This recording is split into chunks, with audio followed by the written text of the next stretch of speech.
There will be a form of gardening tonight, yes. Good evening, everybody. Last week, we finished our journey with Hildebrand for now. Reuniting with the Inspector, we took our investigation to Charlene to see if we could find any evidence of the crashed ship. Turns out the Gleaners had actually met someone who had their own Master Poo-Poo. Unfortunately, we had to wait to get into Labyrinthos because, shockingly of shocks, they did not accept Hildebrand at his word that he would not mess up the extremely secure facility of Labyrinthos. Unfortunately, Godbrand was on hand because he was to pick up a relic. After we returned from expedition learning of this, Godbert was got the relic out, and then Master Poo-Poo was like, "Holy shit, that's a Mandervillian storage unit."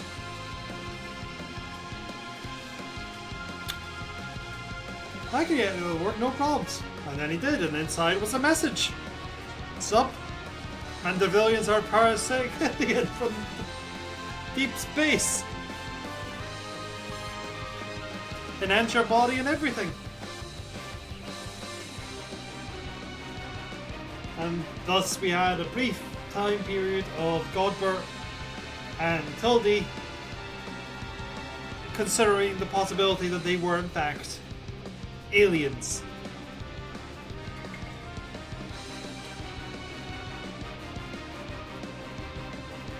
Our investigation eventually took us to a alchemist who had apprehended the other craft and was using it to make copies of himself and gold and other materials so he can make himself rich. Have a massive economic empire. Then he summoned the god Azura to fight to try and fight us because we went, no, you can't just make an army of copies of me.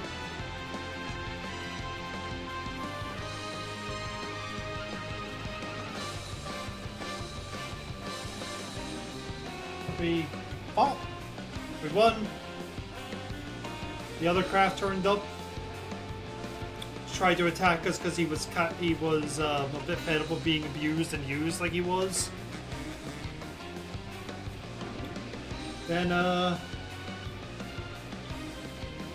Brain. Come on, Brain.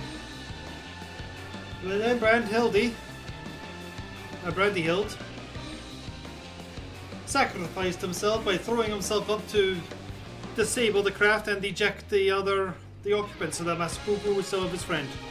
And he went blasting off into the stratosphere. Hildy, meanwhile, blew himself up, as he is wont to do. And Godbert was like, "Oh, by the way, I'm actually descended from adopted Manderville, so no, actually, we are not aliens." And then Brandy Hild came back down to Earth, so he's still alive. And that's where we're at. Today, I'm taking advantage of the fact that there's a lot of people on to do the raid series. The gates to a phantom realm have been thrown wide upon the shores of the Silvertear Lake, and the sons of St. Koyak seek answers. Accompanied by an enigmatic explorer, you and your Baldessian allies must venture through this myth made manifest. Yet your presence does not go unnoticed by the realm's immortal residents, and you must soon find yourself unraveling a mystery most divine. Alright, let's get going.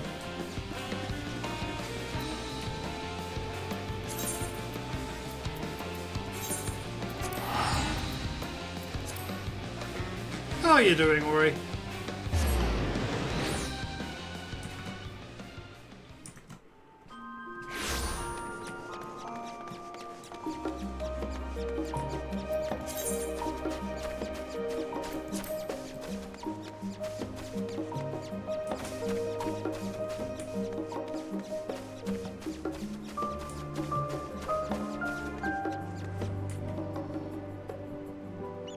I'm not questioning it.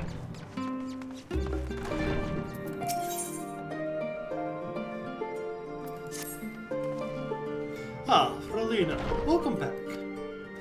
Are you perchance here to see Kryle? I'm given to understand she has a task for which she desires your assistance. Then I shall fetch her at once. Pray wait a moment.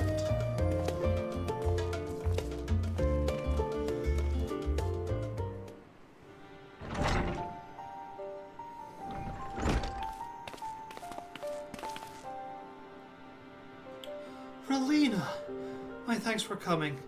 If you are now available, I'd like you and Raha to assist me in the task I had mentioned. For you to call on Fralina, I assume the task in question is somewhat more exciting than sorting through paperwork, which I am pleased to add, I have finished. So if Fralina is ready, so am I. Our venture to the bounty has only served to whet my appetite for field work. Not to oversell things, but I suspect you won't be disappointed. Ere I divulge the details, however, permit me to provide some background. Hey, Darth. As you know, our organization, the Students of Baldessian, was founded by my grandfather Galuf. Our stated mission was to uncover the mysteries of Hydaelyn and to interpret her will, particularly through the study of her gift to us. You do live! We've since learned the whole truth, and it might be sad that we've fulfilled our mission. Our work is far from over. In the course of our endeavors, we've also sought to devise countermeasures against threats that come to light. Our investigation with the Warning Triad is an example of such.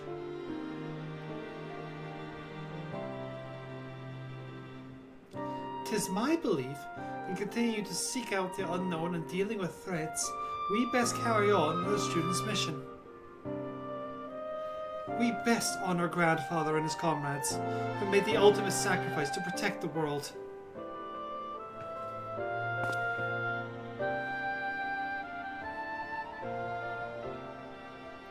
Forgive me, I don't mean to darken the mood. In saying all this, I simply wanted to clarify our organization's purpose for a new age. In line with said purpose, I've been reviewing youth requests, and one in particular jumped out at me. It comes from none other than Rambros, of the Sons of Saint Coich. Truly? Has something happened to Mordona then? So it would seem, and he wishes to entrust the matter to us. While his missive is sparse in details, he writes that it lies beyond the Sons of expertise. Uncharted territory are the exact words he used.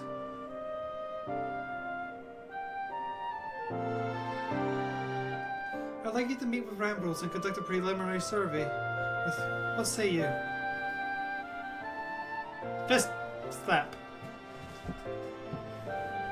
Wonderful. When you are ready, pray make your way to Reverend Soul. I shall let Rambros know to receive you there. I must remain here to oversee our operation. If should it transpire that more hands are needed, don't hesitate to send word.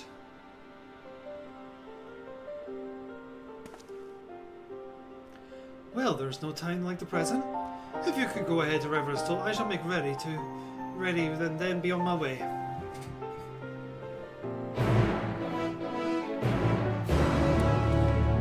You didn't have internet for a week and a half?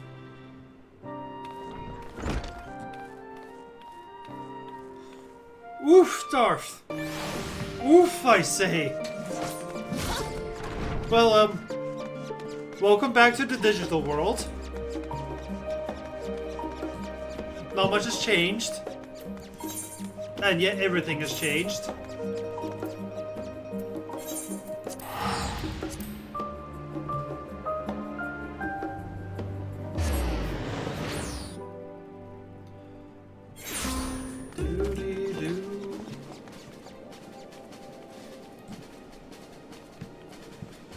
Oh shit!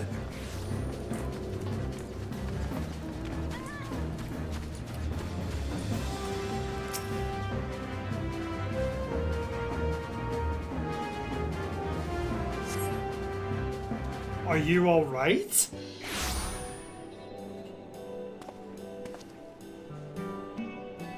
There you are, Relina. 'Twould seem we're early. My apologies for the wait.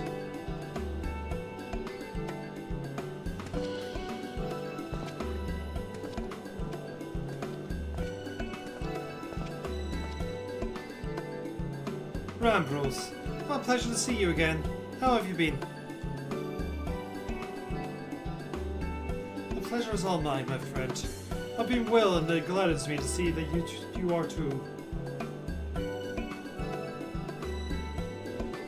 Now I know you have many demands upon your time, so I shall explain the particular of our request at once. Recently, an explorer came to us who claimed to have discovered the Phantom Realm.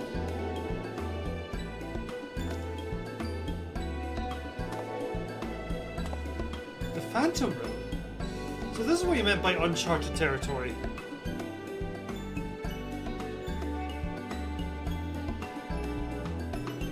You're not familiar? Perhaps unsurprising, given that it's a lesser-known legend. This legend holds that across Eorzea, there exists a realm that appears as a mirage. Though visible from a distance, it fades away as one draws near. While as featured in myths since ancient times, the realm's existence could not be proven, unless it's seldom mentioned in literature. In spite of this, fueled by rumors of the occasional sighting, the myth has persisted and continues to capture the hearts and minds of explorers.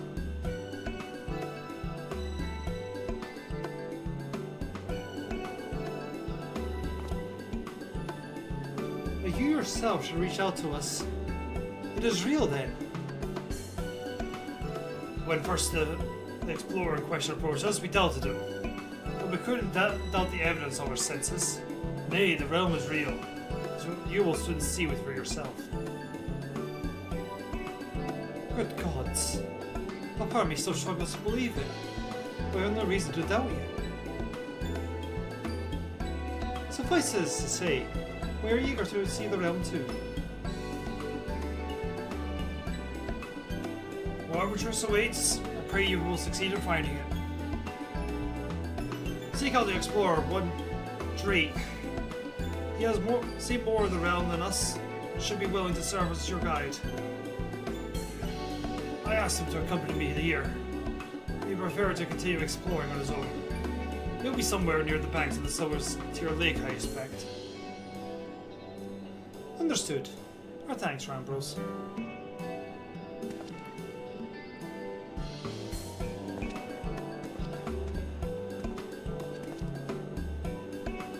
Come, let's split up and look for our explorer.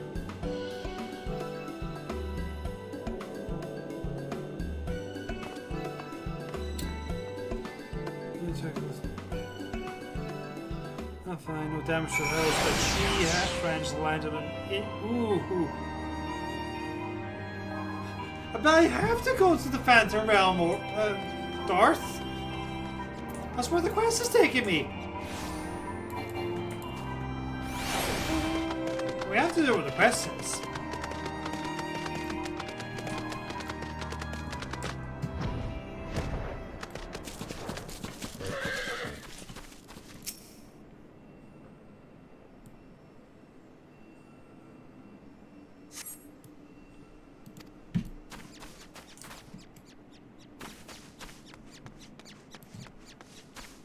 Okay. I mean, I tanked planets a few weeks ago. I'll be fine.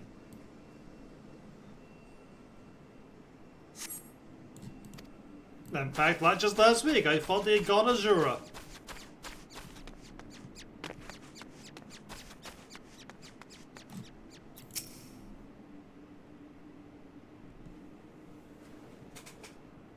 You are not prepared.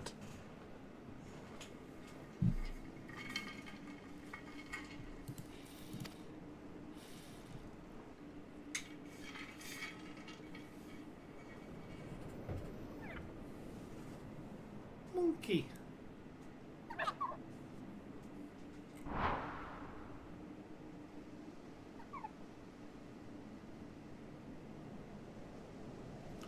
Just in case you're entertaining the thoughts, Lena, that Oppo Oppo isn't our explorer.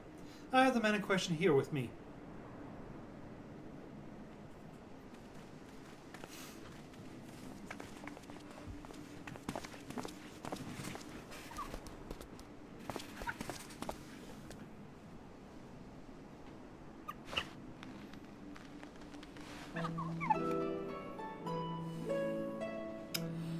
I am Drake, the one who discovered the Phantom Realm. I apologize for making you search for me.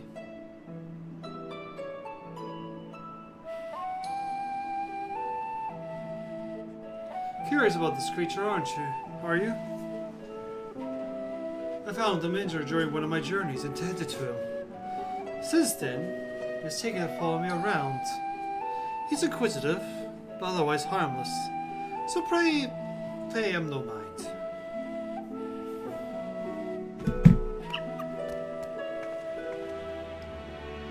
You're the hero who chose our star from doom, are you not? What good fortune that one as capable as you should lend her aid.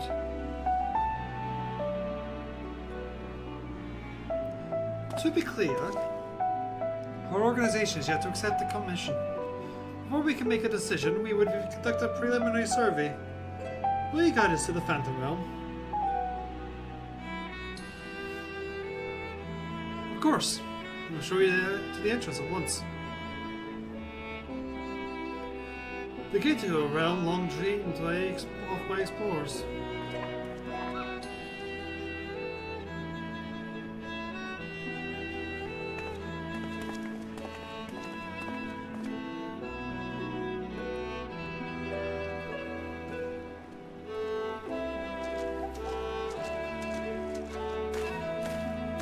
Where are you?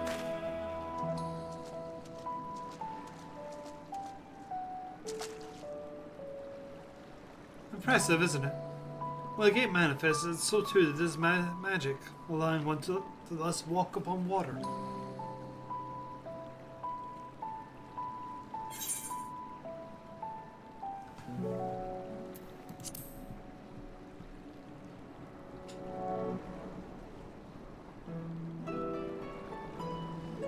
Someone conceived the means to do this as well. An intriguing individual. It's perfectly safe, I assure you. Come.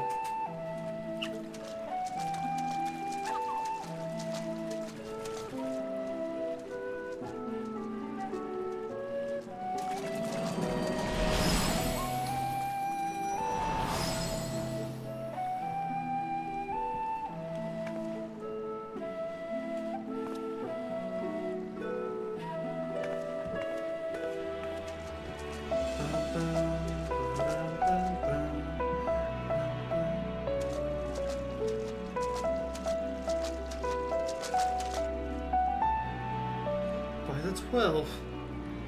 You surely can walk here. What magic is this? And what means is it perpetrated? But forgive me. Let's continue on. Raha, you're allowed to nerd out.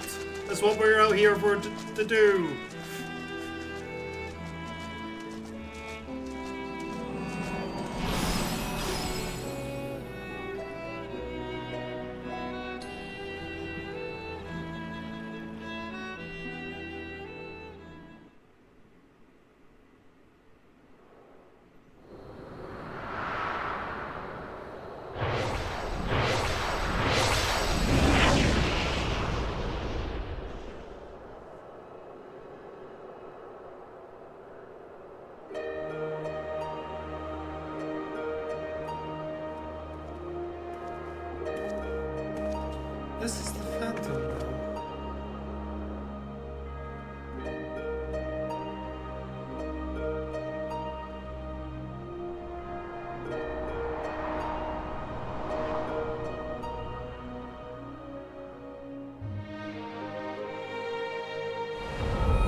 think that the entrance would lie over Silver Tear Lake.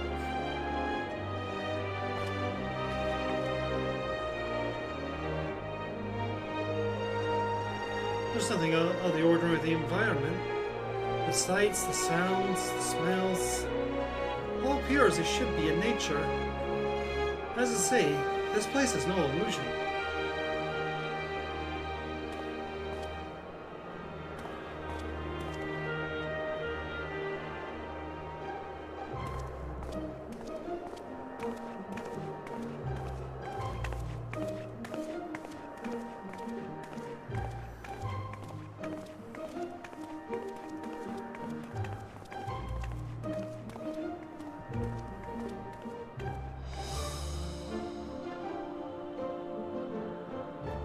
I bid you welcome to the navel of the Phantom Realm, the Omphalos.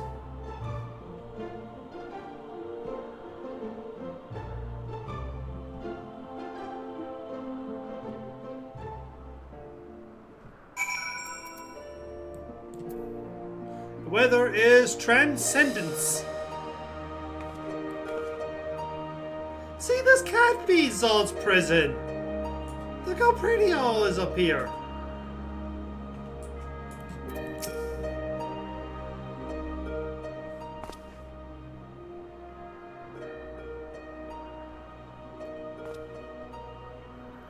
The Omphalos. Say this is place called? A name of my own conception, I confess. I felt we needed something to call it by. Unless you wonder, the word means navel in an ancient tongue. An allusion to Mordona's location in the heart of Allenvale.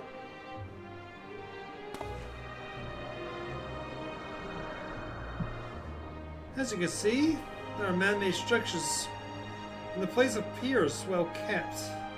There's not a single soul in evidence.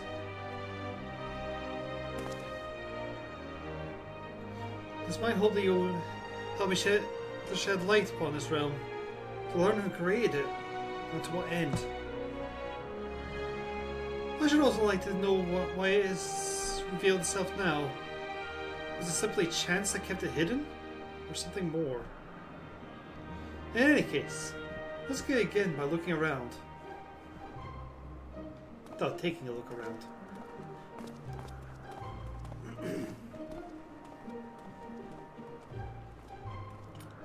Oh, question for chat. You want me to be doing this tonight as a samurai or as a red mage? I can go either way.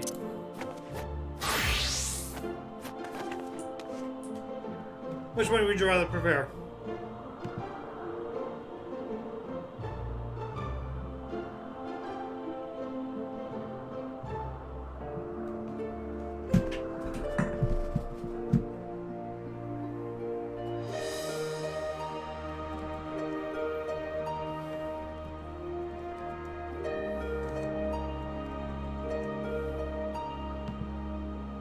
Either works for you. What about you, Darth? You any preference?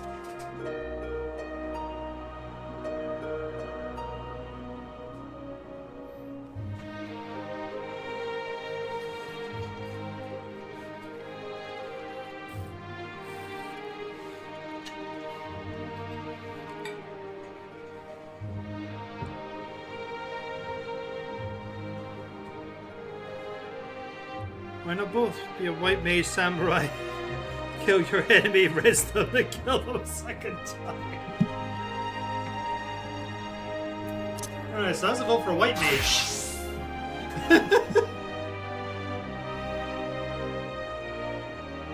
I think what I'll do is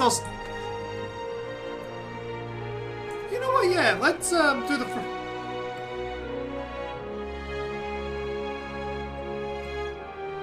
Yes.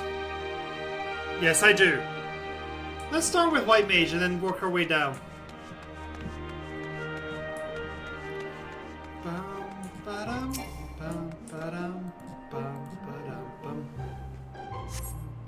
A stone monument has been erected by whose hand you cannot say. But the motifs wrought into its appears familiar.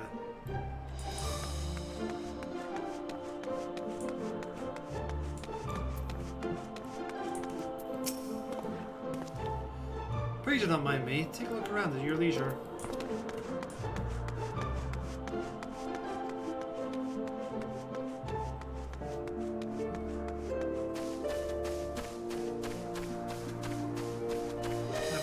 Fight the randos because they kept running and I couldn't heal them. I res one and somehow survived till the others were back. Well, the crystal tower's way over there, so we did teleport. In the distance, you can see what appears to be the crystal tower. The cloud makes it difficult to be sure. Seeing that you are in the sky above Silver Lake, we are very deep into the Silver Tier Lake then, because we were not that far away from them when we walked up the arch. This isle can be seen from outside, however. Over there would be Thanalan.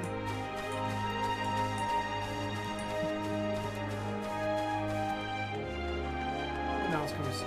Wait!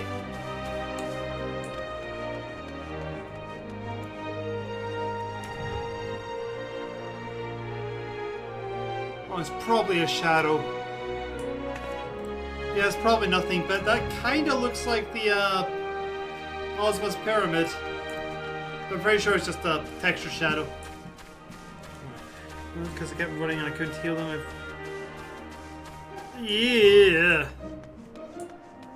That sounds like a rough run.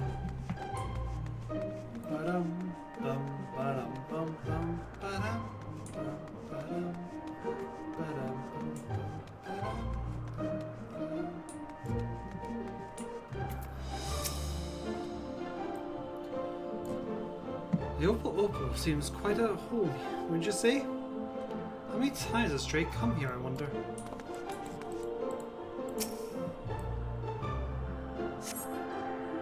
A number of structures such as this can be seen in the area. What purpose could they possibly serve? This architecture is unlike anything seen in the Eorzea. Surely exquisite stuff.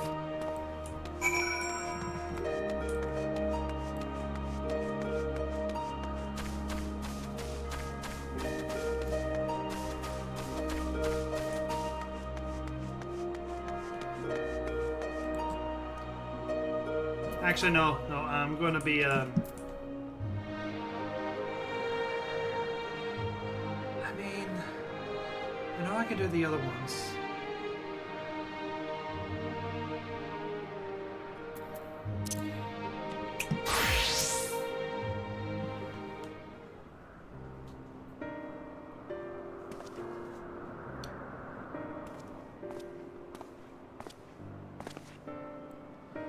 Just look around, have you? What are your impressions? I've only had a cursory glance, but this is truly a mysterious place. The gleaming spire rising above the clouds, that is most certainly the Crystal Tower.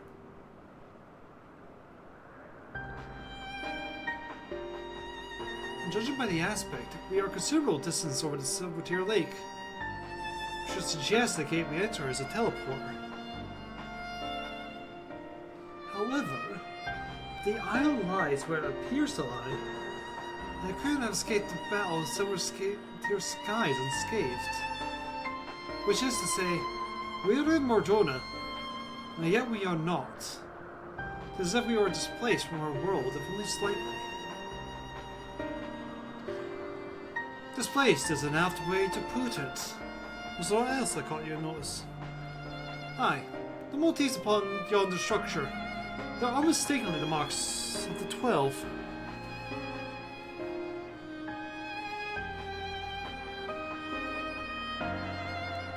By which I posit that this was created to be a place of worship. But by whom? I cannot think of any who could have possibly built such grand premises. Never mind magically conceal it. At least, not in the wake of the Battle of Silver Tier skies. Aye, this is a mysterious place indeed.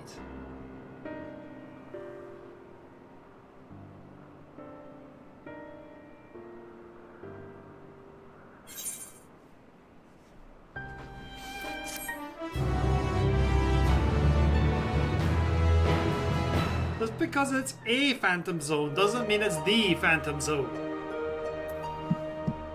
I'm pretty sure Zod's Phantom Zone is more akin to the Shadow Realm.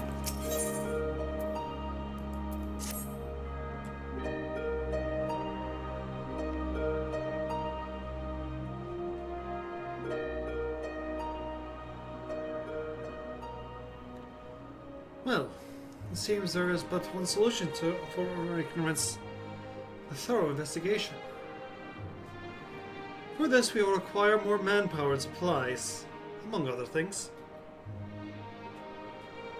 With your permission, we will confer with our representative Kryl and make necessary arrangements for a formal investigation.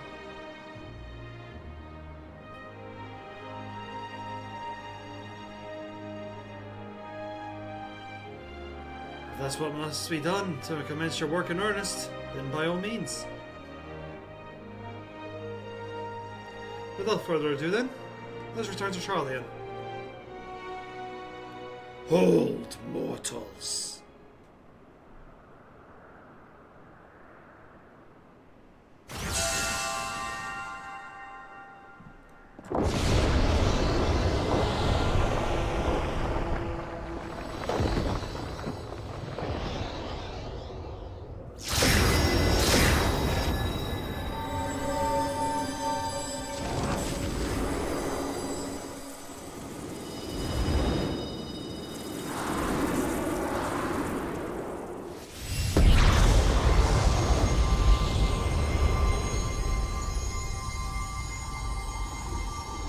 You profane the sacred realm with your very presence, and must answer for your irreverence.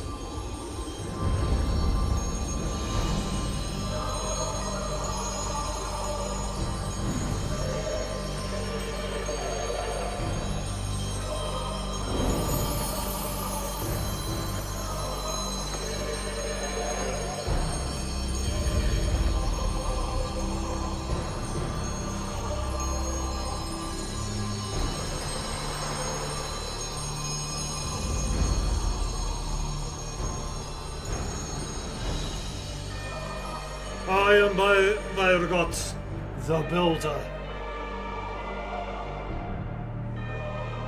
Byrgot? The 12 are real?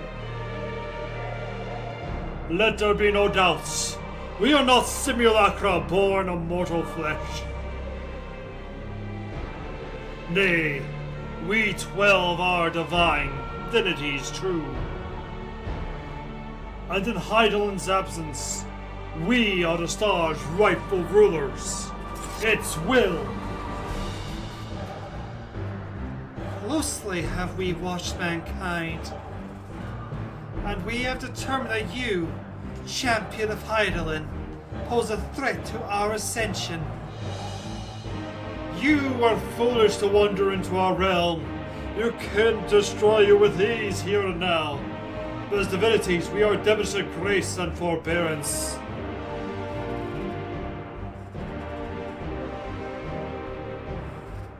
There is but one path. We must weigh this mortal's worth. Hear, hear! Let there be a trial. Would thy mortal inferior be destroyed, it would be at least provide us with a diversion. What? You suddenly appear and expect us to simply comply with your whims? Protest if you wish, but mortal logic means naught to gods. You will abide by our laws. Lo, the gateway to our sanctums lie open.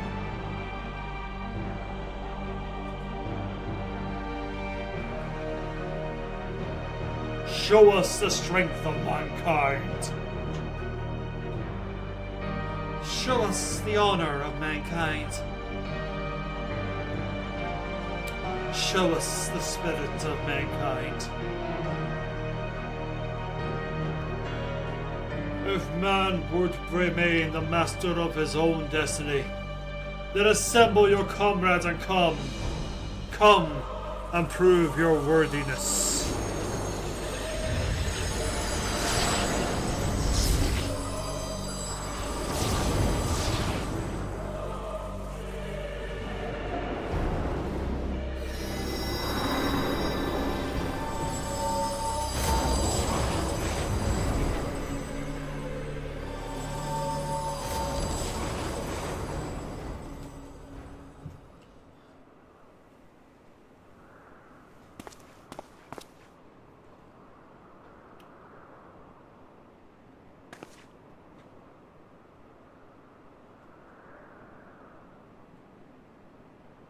Seven hells.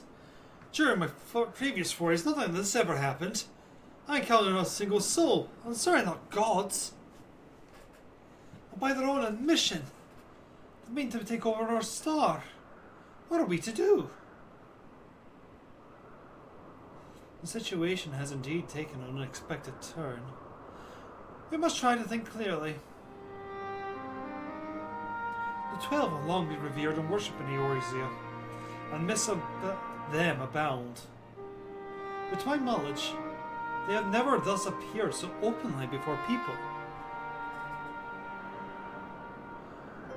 For these beings to suddenly reveal themselves just when we are here, claim supremacy over the star, and challenge Relena to her trial.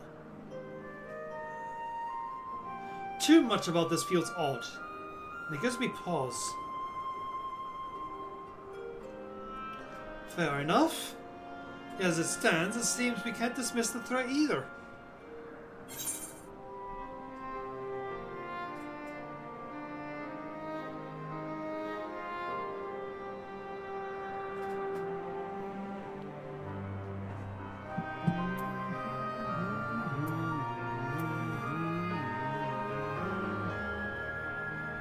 Oh, time to murder some gods. Again. Change of the day without murdering gods, Captain. So, Darth, I want to remind you. A few months ago, you actually asked about the divinities of the main religion. And I was literally doing this quest line when you were asking that.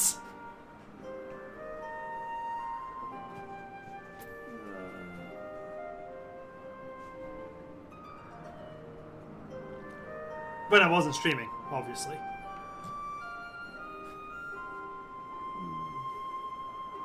I can see through time and space.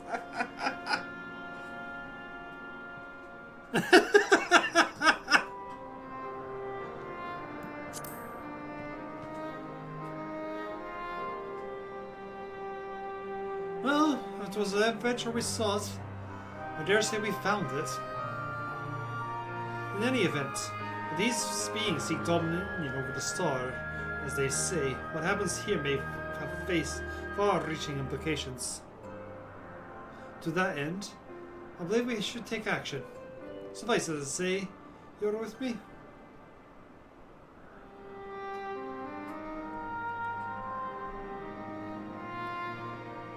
Then the students of Baldestion will officially tend to the situation? Aye.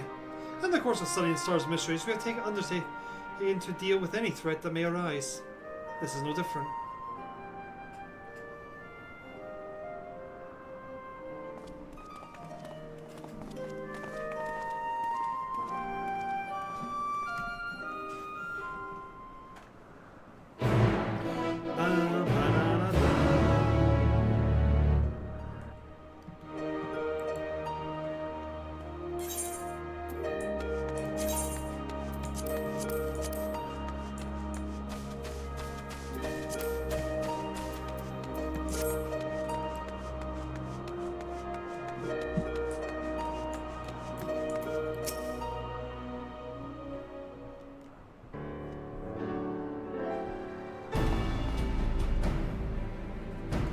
Right, let's deliberate a course of action.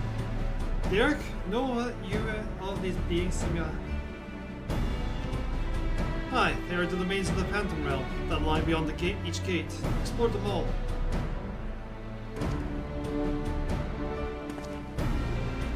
Perhaps due to etheric instability, there are times when one can enter when ordinary one cannot. But it would seem that way has been open to us. I encountered no gods during my previous forays. I solved enough to know my way around. I am but a humble explorer and cannot contend with the gods.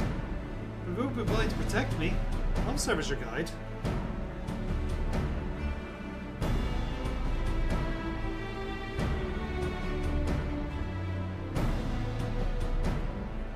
Assemble your companies, my good Tolas. As strong as I know you are, we know little unless about their foes. Neither their strength nor their true nature. To be reckless, slightly reckless to contend with them unprepared.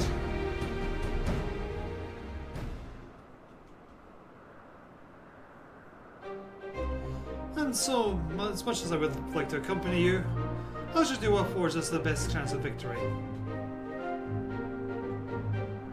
When you step forward to answer God's challenge, I will work behind the scenes of my capacity as a student.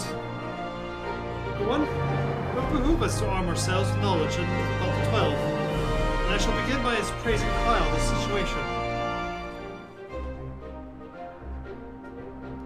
By thus utilizing our resources to the fullest, we shall overcome whatever trial awaits.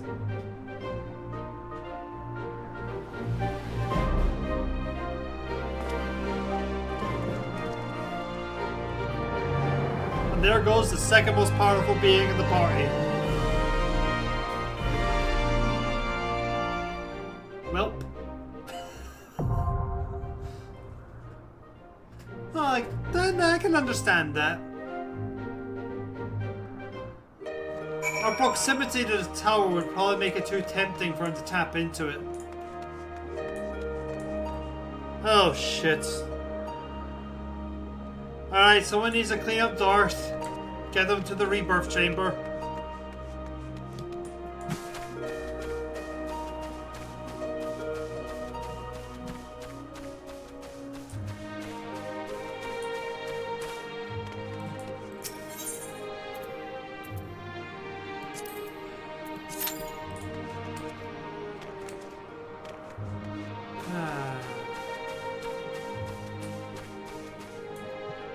This place is really pretty.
Honey!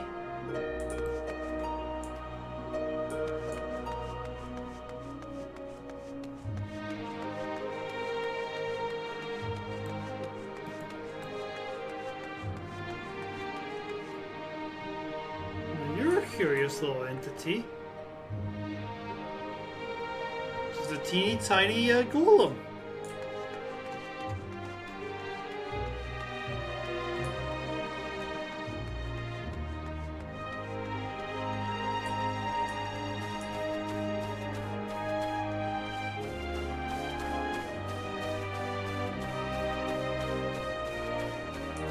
I'm pretty sure that's the Burning Fields of Thanalan.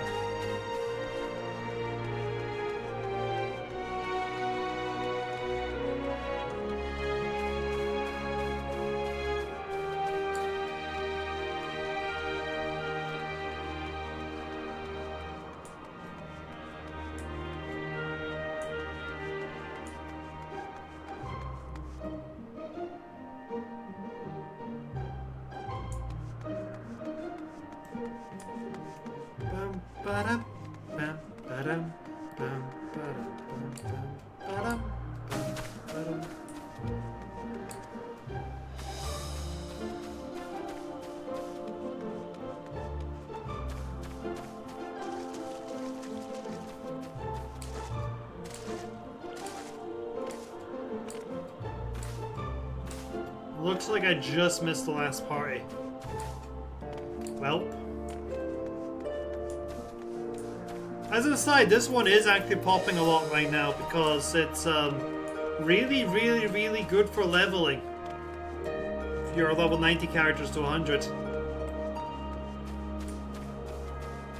It's about the same length of time as Sycra's Tower takes. Gives a shit ton of EXP.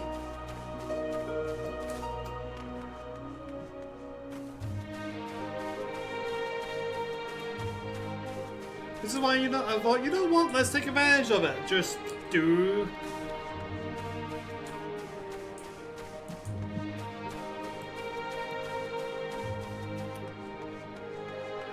the Myths of the 12 now.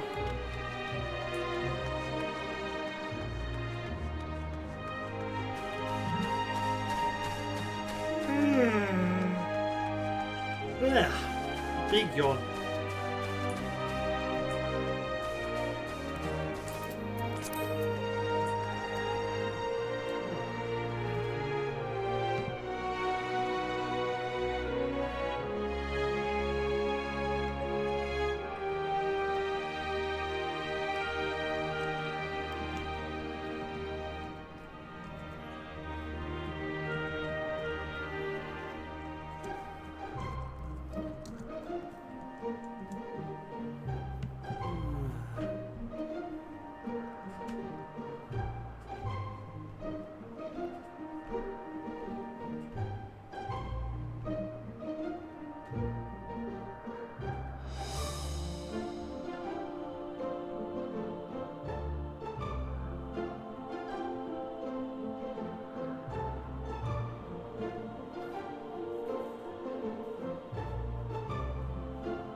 Oops.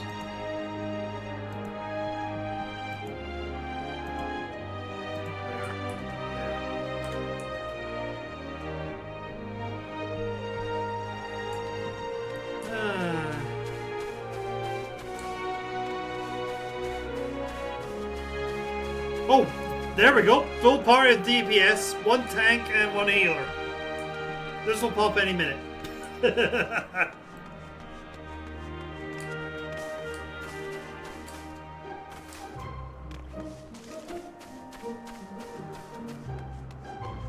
Alright, almost all the healers now. Just need the tanks. And the other half of the healers.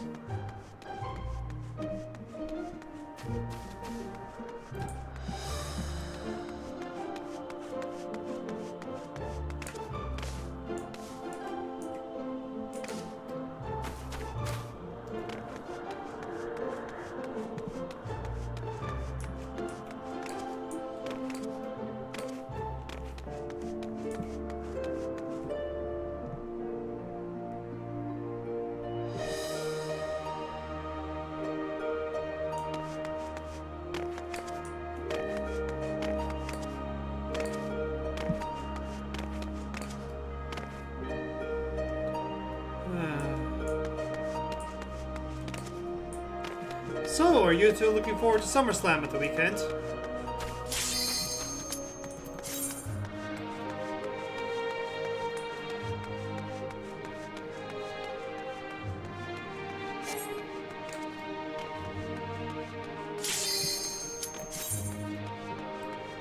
Well, that's good.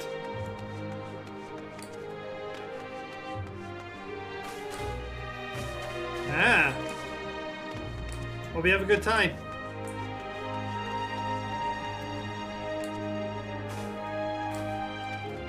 Careful your phone doesn't get chopped by Gunther.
Download to myself. I'm actually hang out with this ball. Nice! Well, we'll see what happens, Darth.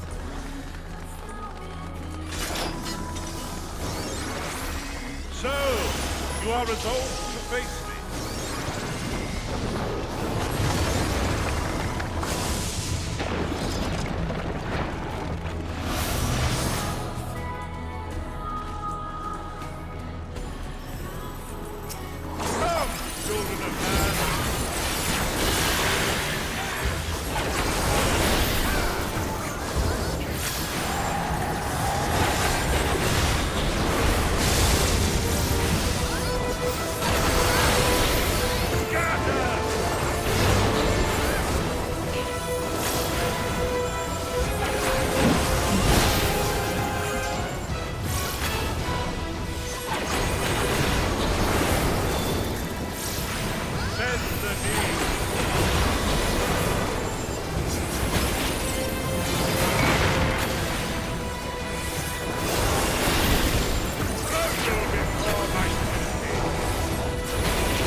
today, really? Oh my god. It's a Tuesday. It's Builder actually has been Monday? made to yield. It's not Tuesday for another 3 hours. Intriguing. Then the destroyer shall take your measure. After you have provided my servant with some spore.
Which match are you looking forward to the most? Stands a statue I've been fashioned for our contest.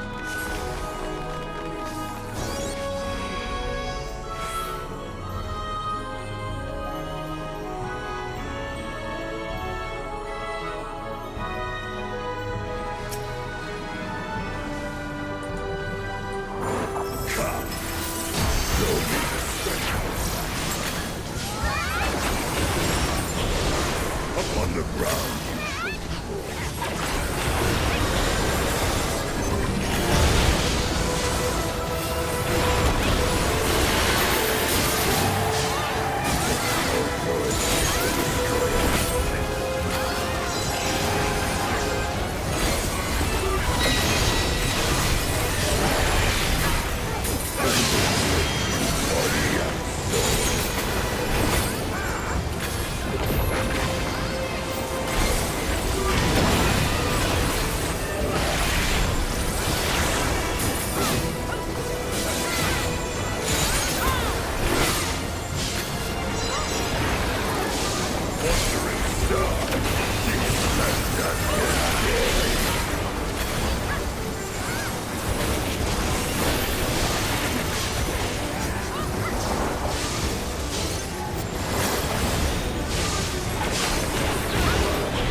you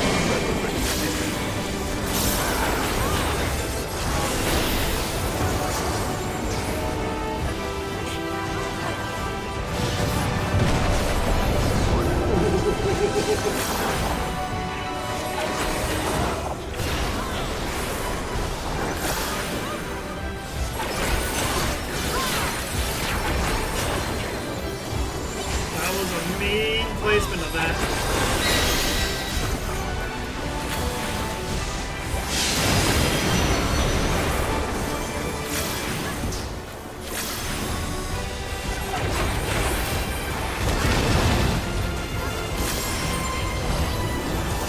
Upstart the destroyer!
alliance raid, Ori.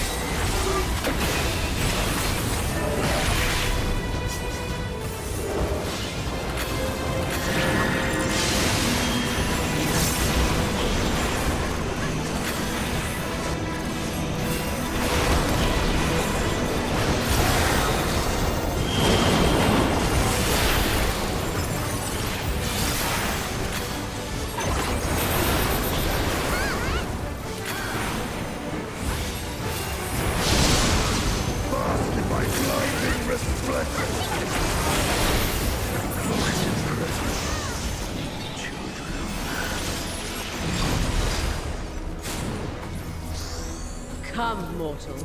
Enter my realm, if you dare. Savage raids are what's in the normal raid, so your Alexander, your Omega, your Eden, but harder difficulty. I'm also intrigued by Punk and Drew with Rollins as guest ref. I'm not so sure Gunther's got it anymore after the build up to this one. I'm really curious to see what's going to happen with that match in particular. That's the match I'm looking forward to the most.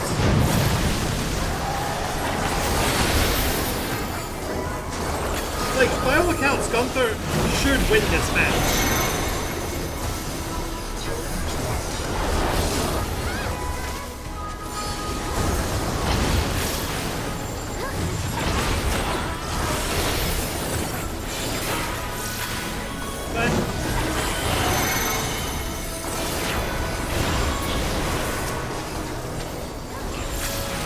I don't know. Got a feeling. Yeah, that's basically it.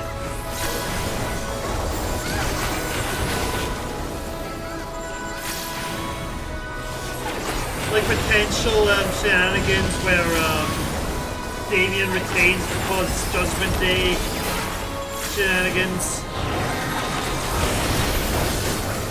But not from Damien's choice, but by Finn rebelling.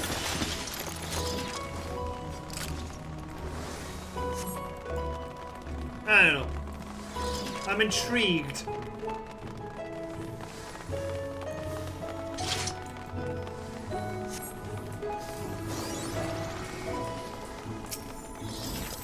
You will be scoured by the light of the sun.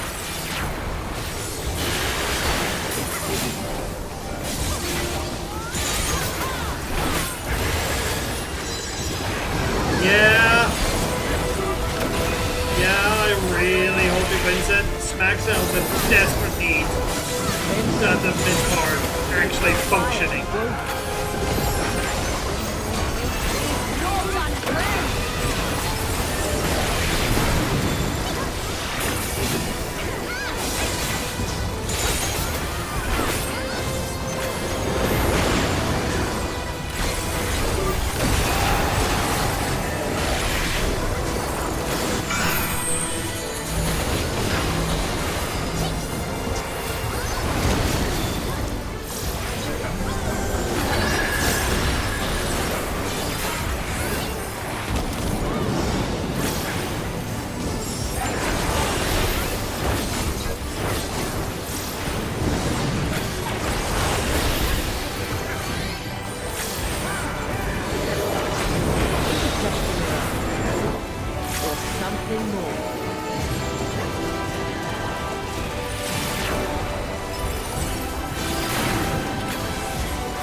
Damien actually fending off Judgment Day interference, and that's what cost him getting through there.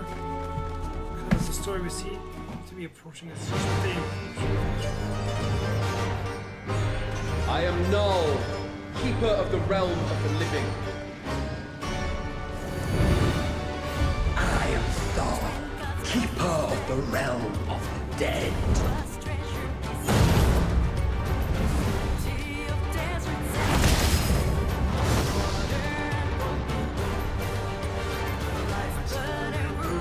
Prepare to be judged, children of man.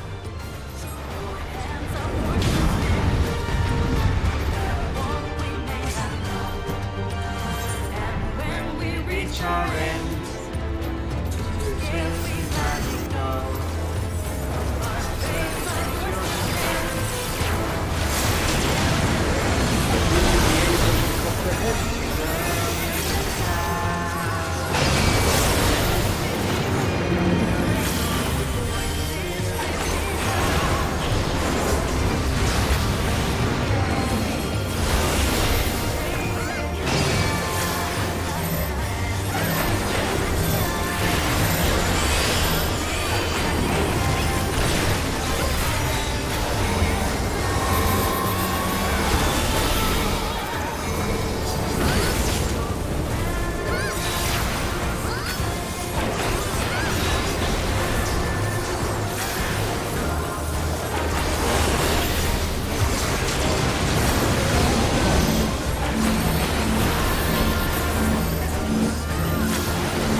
How am I still alive?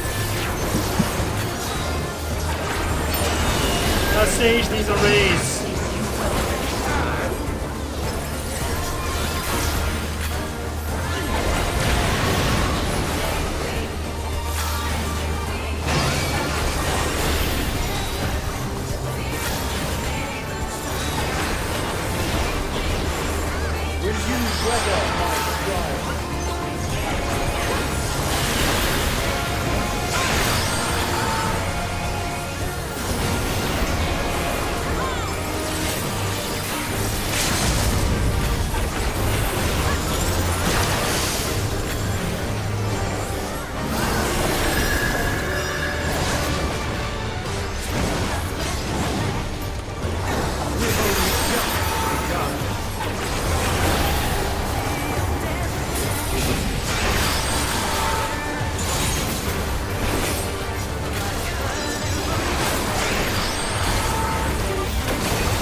still defy our divine authority.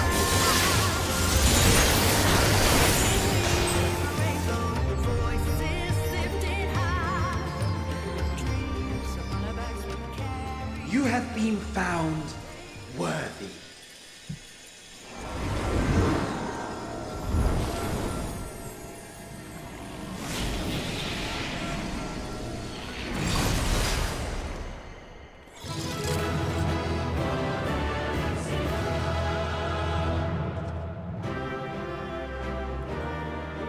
Anyway, back to. I can see Damien actually fending off Judge Jose interference, and that's what cost him against Gunter.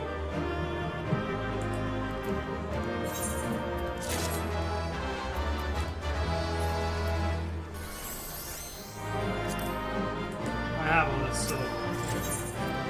I'm out. Yeah, that is seems to be the story we're building, is them imploding.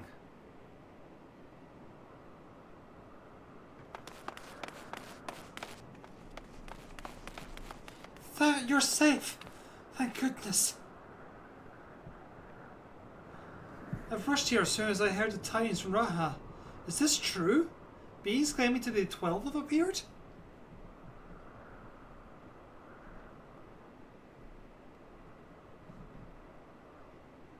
You defeated them all? Incredible. I had no doubt that you would succeed, but I'm no less impressed for it. How seldom have I felt such...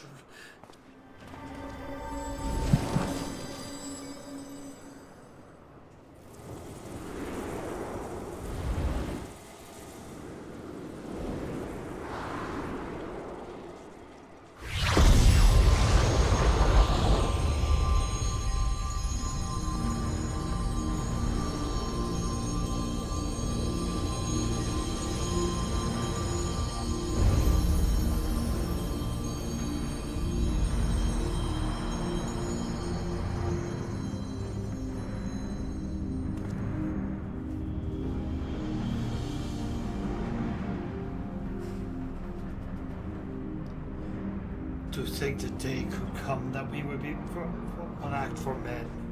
I must say, Beauregard, you played the villain's role to perfection. Come now, Master. I merely did what was necessary to compel the mortals to confront us. Still, it pained me to speak to our beloved children so unkindly. So you say, Azima, you seem happy enough to fight them. You did not forget the true purpose of the trial, I hope. Well, I couldn't help but be excited. But do not tell me you felt differently. Consider yourself fortunate, children. 'Tis rare indeed to see now thou in such high spirits. What in the world is happening? Didn't you say you had defeated them? Did they manage to flee? Or perhaps were resummoned?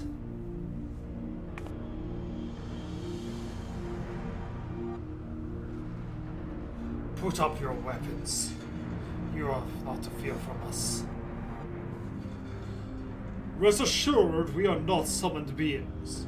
We don't drain the land of ether, nor do we take men into our thrall.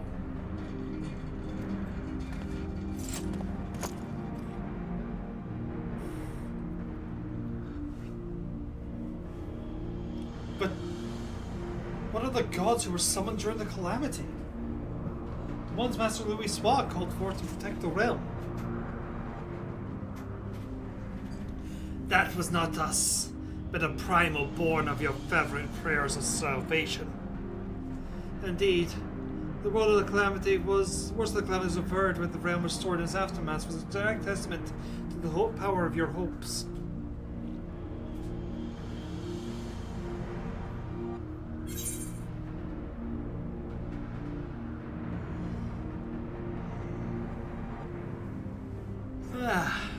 Good choice of questions there.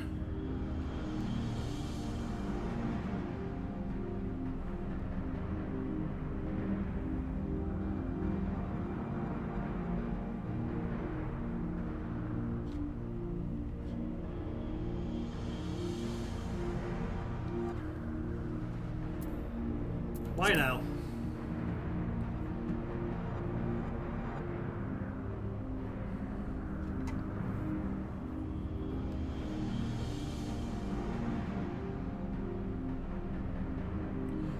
Just as man harbors hope, so too do we gods.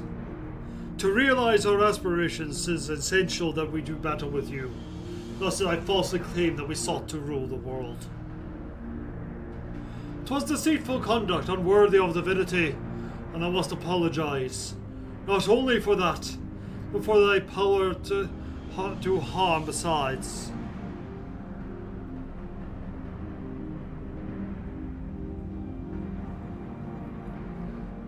These hopes of yours, would you tell us what they are? We cannot.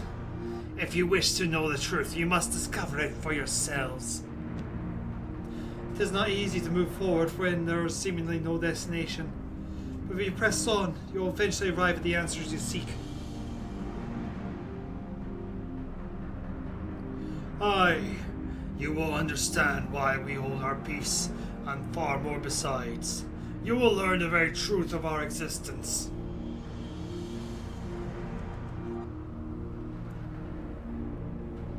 Go forth, mortals, and seek knowledge of us. And when the time is right, we shall meet again in this place.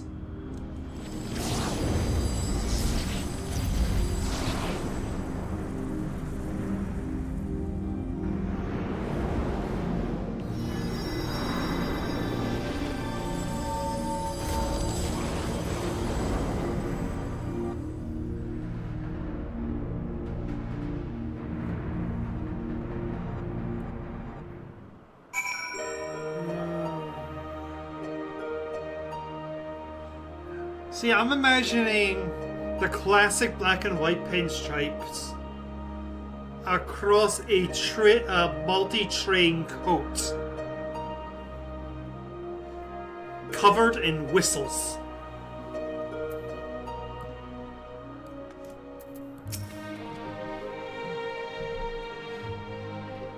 As if hearing for your battling the 12 weren't shocking enough, to have them appear before my very eyes. Suffice to say, it's been an interesting day. While much about the realm remains shrouded in mystery, unless they seem open to reason. In consideration of our next step, I should very much like to hear your detailed account of them. Right after I'll have a word with our client, that is. Please give me a moment to introduce myself, and then we can review the situation.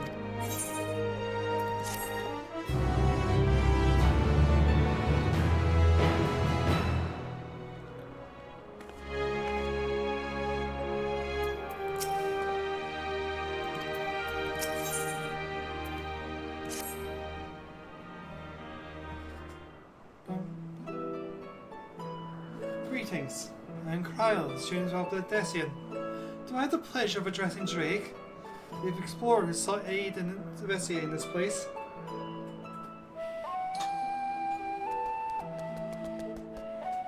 Monkey. I am Drake, and this here is a baby Oppo Oppo.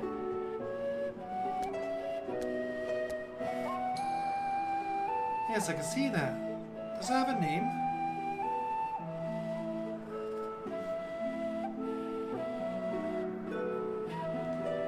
None that I know of, nor would I presume to bestow one. That would be condescending. I see. That's very considerate of you. So while stand you explored the various phantom realms with Drake, would you recount them to me this experience?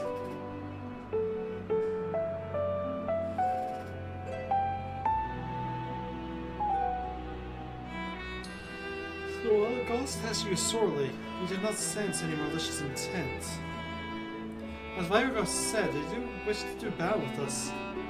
It would seem they do not necessarily wish to cause us harm.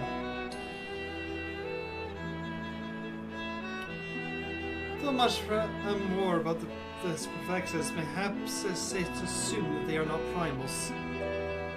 As you recall, Livingway once told us that the art of summoning, as taught by Asians, incorporates the fervent desire to assimilate others into one's belief. Thus, the resultant prime will seek to enthrall worshippers who in turn seek to grow in their ranks. But these beings appear to, however, no such desire. If they are primals, then they are unlike those that have been summoned in recent memory. We might suppose that they have created antiquity, like matters to idle in. But there is no way to prove it. Who could they possibly be? Why do they desire a battle with man?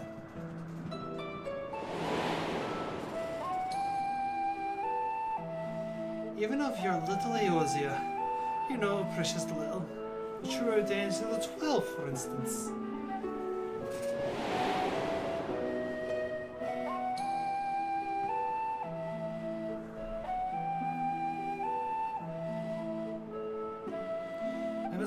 Did say that, didn't he? But wish we may assume he knew the truth and challenge you to seek it out too. Suffice it to say, he'll do so if... correct? Of course. Insofar as we can ascertain, this is a matter which has implications for the entire star. In light of this, the Shoes of Odessian formally accept the commission. We will investigate the Phantom Realm and the beings who call themselves the 12.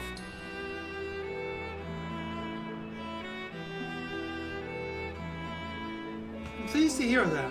Thank you. Without further ado, then, I will look around. Take a look around. There are a few things I'm curious about. And with your permission, I'll take myself around the Eorzea and investigate the worship of those gods we encountered.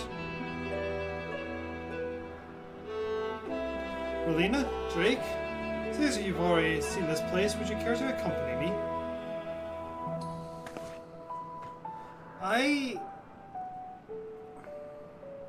By all means. In which case, unless I don't feel comfortable leaving Kryl here alone.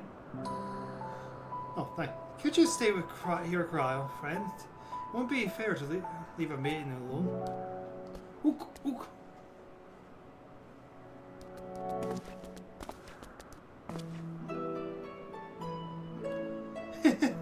I shall be glad for the company. Take care then, and good luck.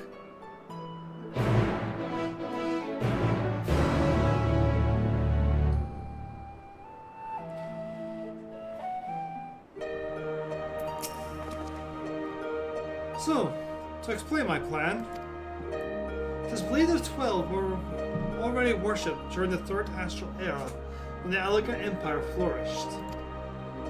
Come the Fifth Era, those nations that fought the War of Magi each took one of the 12 as a guardian deity. This practice continues to the present day. In Eorzea, with some notable regional differences. For instance, the Skardians hold Thanalan as absolute, while Sharlians enjoy a moderate relationship with Thaliak. I was visiting various locations in Eorzea and learning about the 12 as they are worshipped. I hope to identify any similarities or differences between them and the beings we encountered. In so doing, I believe we'll draw closer to the truth of their identities. For our first destination, I propose we take ourselves to Ralgar's Reach. The place is holy ground for worship to the Destroyer. I promise to yield useful details.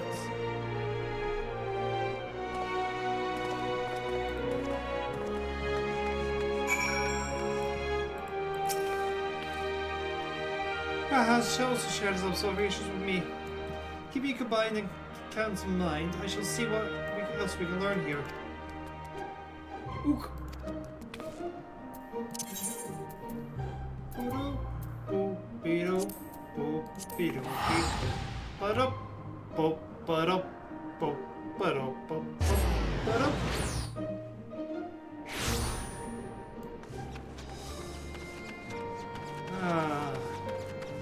Does Liv and Rhea have a match at the weekend on Saturday as well, by the way? Because the only women's match I know for certain is Bailey and Nia.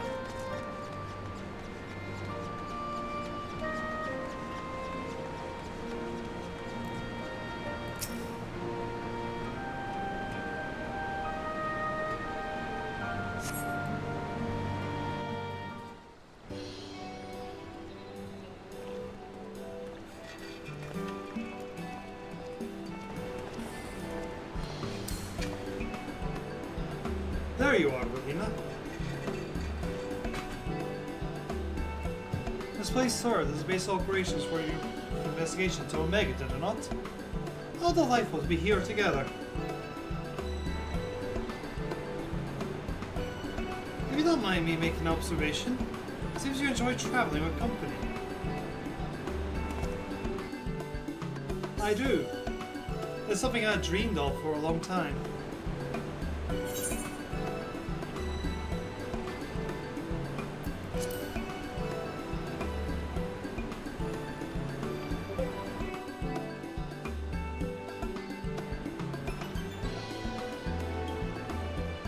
Is that so? What of yourself? You don't want to travel alone? Hi. In my wanderings, I may much prefer solitude. Not that I avoid people's communities, mind you. As a matter of fact, I've been here before. On the trail of the Phantom Realm.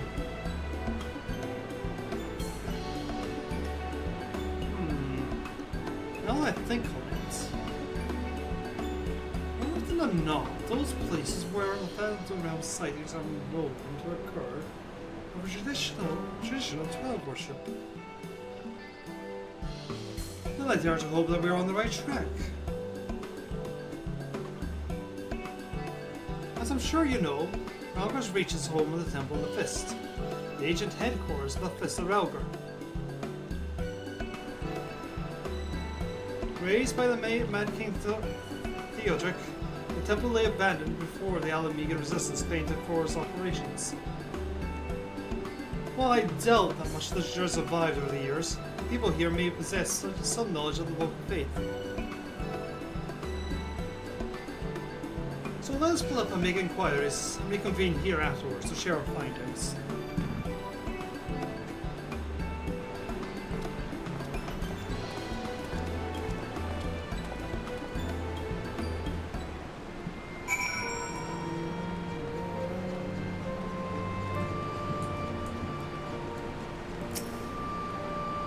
You read the words inscribed on the monument.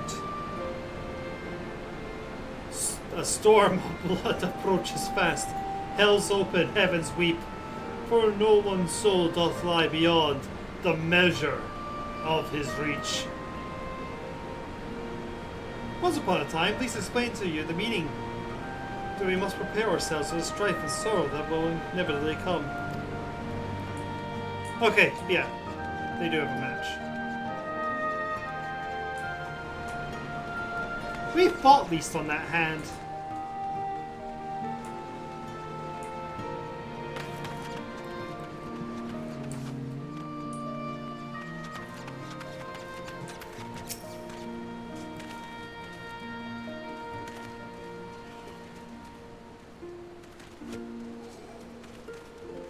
Oh, if it isn't Rolina, is this man perchance a friend of yours? When he visited, he shared with me the tales he had heard on his journeys.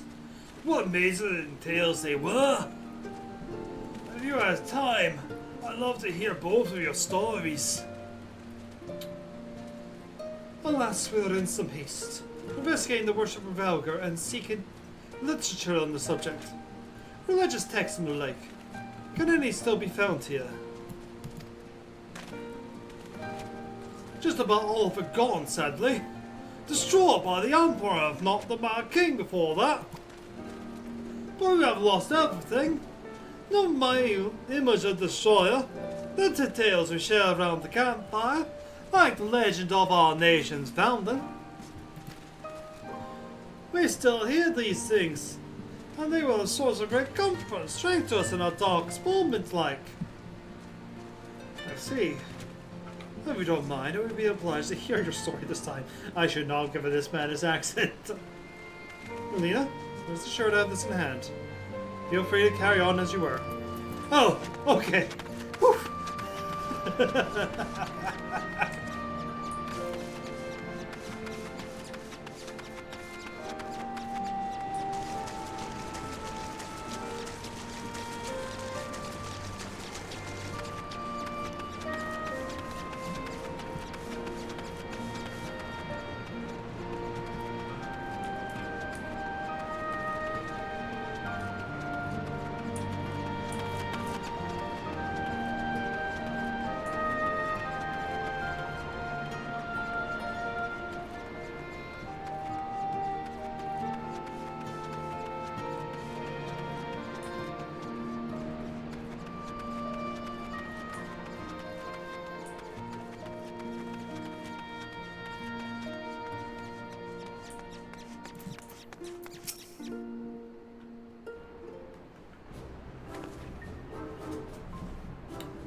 Yeah?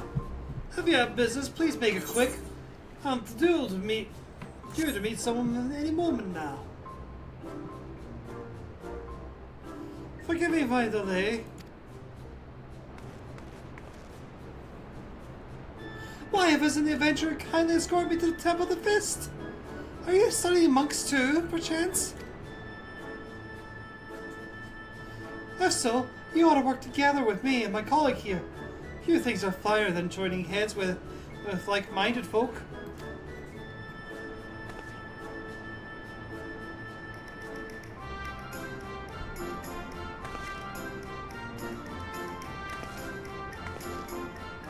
Researching the worship of the shore, say? Why did you mention it sooner?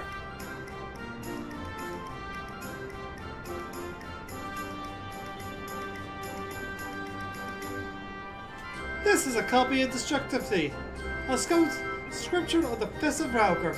The original is one of the few texts that survived the temple's razings and was recovered by a monk named Withergate.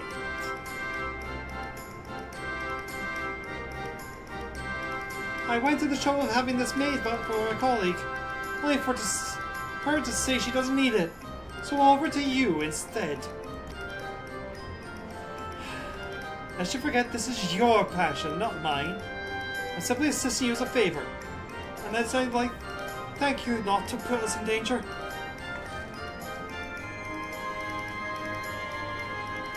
But danger is the crucible in which the monk tempers body and mind. So sublime, monks.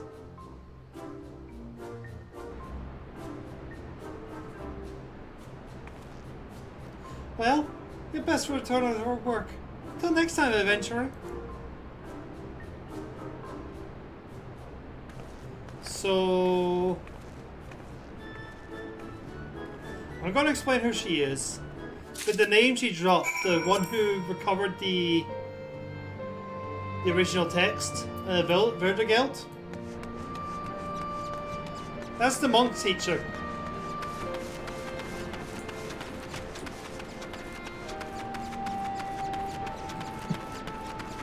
The actual monk teacher, not the pugilist. The pugilist is based on Master Roshi. I may be put off learning monk for a very long time. We do not have time for this.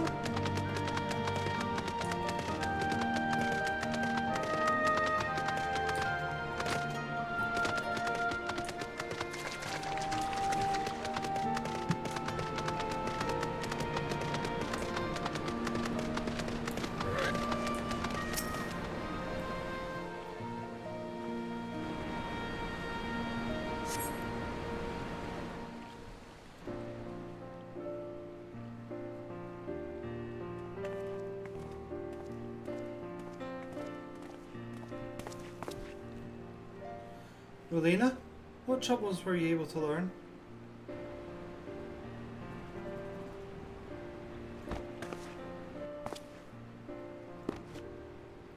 A copy of one of the scriptures, you say? A moment while I skim over it.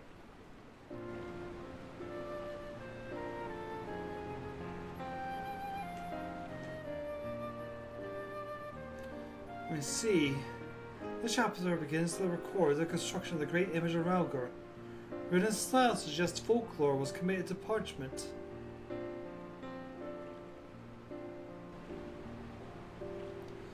When the deluge of the Sixth Umbral Calamity threatened Eorzea, the ancestors of the Alamegans were guided to safety by a comet. Leaving that was sent by Rauger, they came to hold him in the great highest. Thus much of the tale I've been able to understand, but according to the scripture, among these refugees were followed the comet. Some claim to have caught sight of Rauger himself. Their accounts were passed down through the centuries, and worship of the destroyer pieced them together to give shape to yonder statue. I must say, it bears more than a passing resemblance to the being we encountered. Without Rauger or Primal, the explanation of some of that would be simple.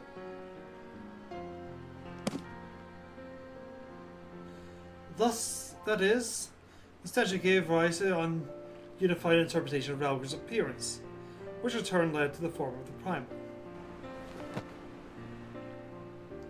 However, this fails to account for what inspired the likeness in the first place. If the scripture is to be believed, it was the sightings during Sixth Level Calamity. Yet for those witnesses to be able to recognize Ralgar, they would have needed an agreed upon idea of his appearance beforehand.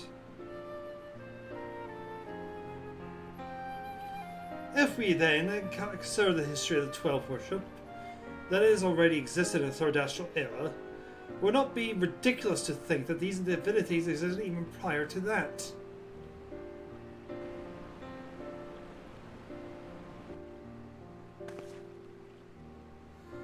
So the question is, did these beings give rise to their respective faiths, or are they primals born of them? I thought we had made it clear we are not summoned beings.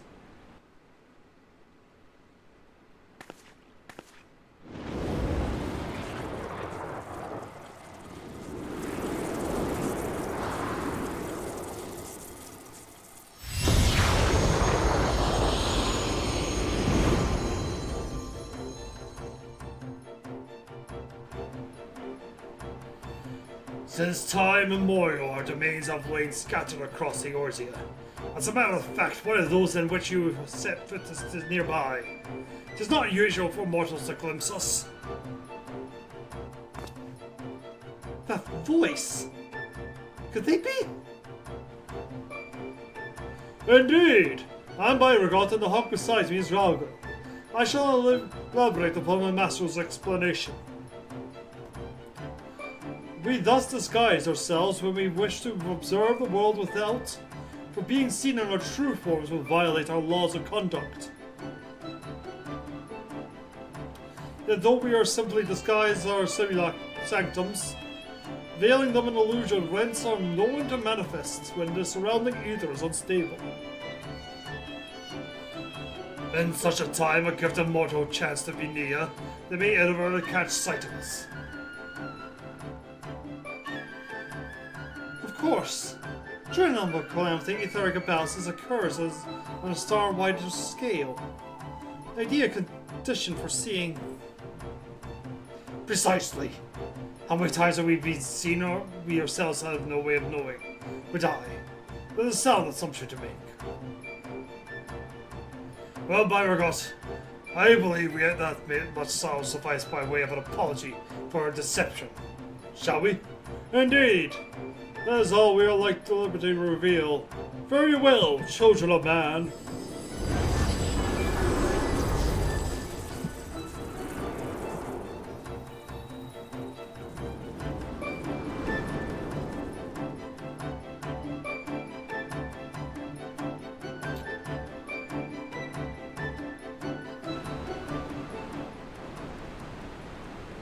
If it was one shot, that would definitely be unsynced, yeah.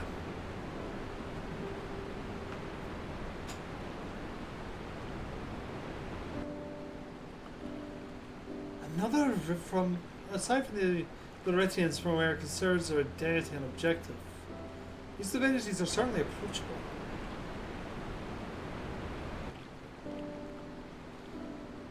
If what they said was true and their worship can be traced back to their sightings, it would serve to explain one thing.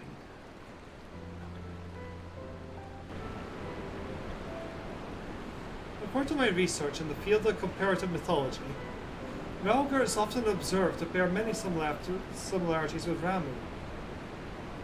Assuming both were inspired by Ralgar or the Phantom Realm, their divergence may be attributed to differences in cultures between man and sylph. So you believe they gave rise to the prevailing face of Eorzea? I can't say it all in a voice for Drake. Given the available evidence, yes, I'm inclined to. And none of this explains their presence. How and when did these beings of power come into our existence?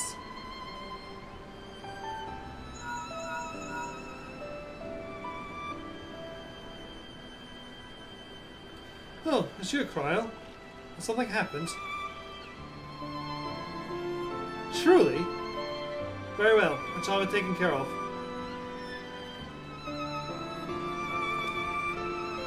Crowds recruited an acquaintance to aid in our investigation. An authority on mythology. I must go and receive her at the Sunken Temple of Korn, where she is currently conducting field work. I will retreat her to prepare a little something.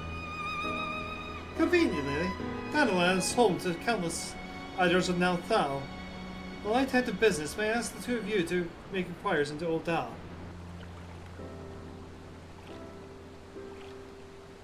Very well. Excellent. I will join you as soon as I am able. By your leave.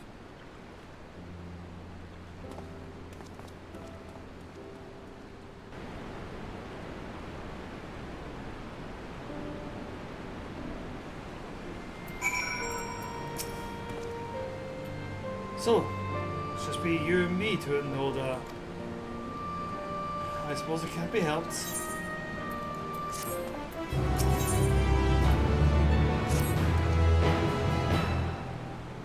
The strange manners with the one who proposed the survey to probably abandon it.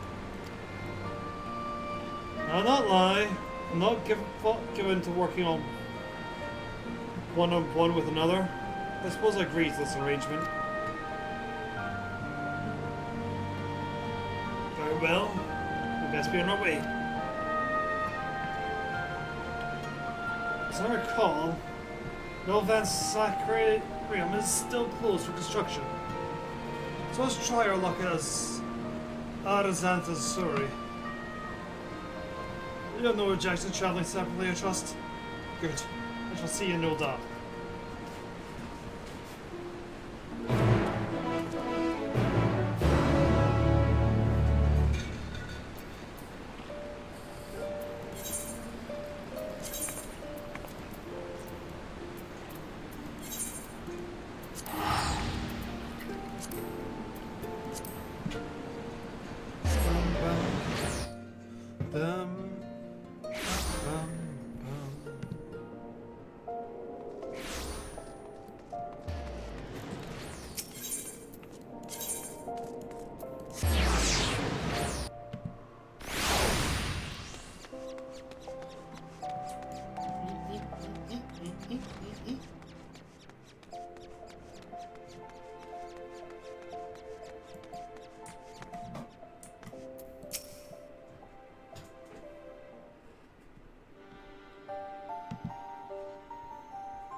Ah, you're here.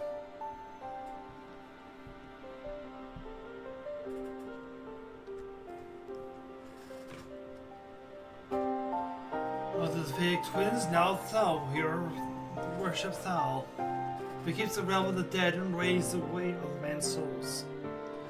In contrast, now keeps the world of the living and oversees their financial fortunes. The names are borne by many a location. Religious organizations, some extremely wealthy and powerful, exist to nourish faith in them. On the surface, it may seem strange that a hub of commerce such as Old Dog could be home to spiritual people. It's actually quite logical when one considers the religion is, in essence, commerce.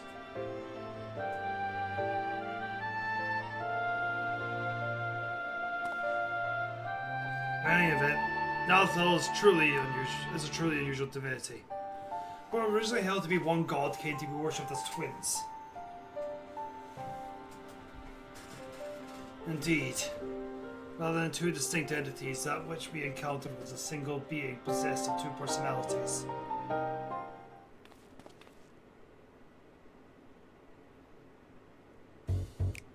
Did I mishear? Did you just say you encountered Nalthal? Well, his appearance differs somewhat to the divinities worshipped. It cannot be denied that there are striking similarities in their nature.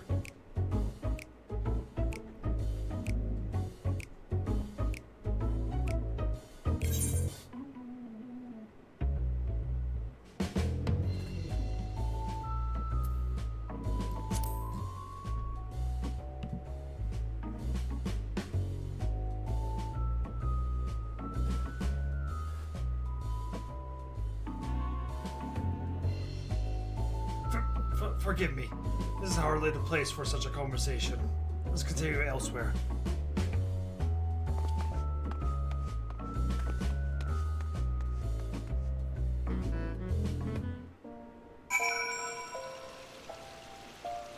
It is hilarious to consider the fact that capitalism is so entrenched in Ul'dah, they literally worship money.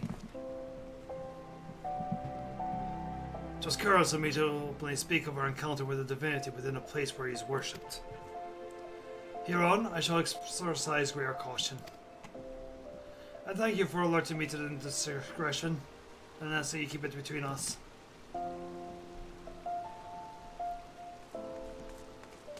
Well then, to finish our conversation, as I mentioned, the one now thought is worshipped by men appears somewhat different. There are undeniable similarities in their nature. I believe we may report this much to Gratia. With that, our work here is done. Rather than waiting for our companion to arrive, perhaps we might seek them out at the sunken temple. Imagine needing to make a detour. Were we to set up now, we ought to be able to catch up to him. After all, we already know one another. Rather than loiter with an unfamiliar person, it's better to use our time productively. Would you agree? Head outside to the sunken temple of Korn at once.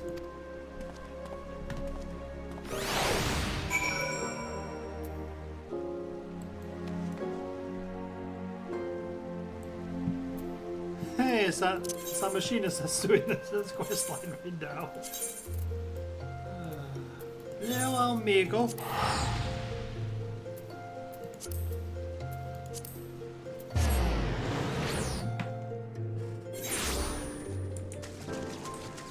Does Sammy have a match on Saturday?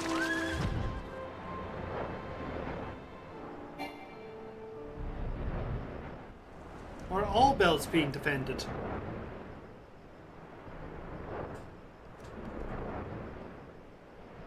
Well, I guess not all belts, because I think the women's title are going off doing stuff in NXT.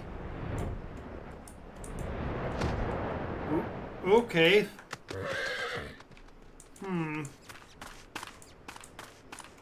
Hope they're careful with that.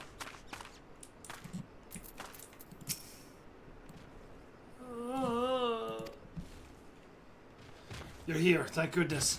I found this woman collapsed, so I can see no obvious injury. Retired, she seems to appear to be some man or scholar. Water, food, and my bag, please. I see. Really no. May I trouble you to find her bag? I will stand lookout in the meantime.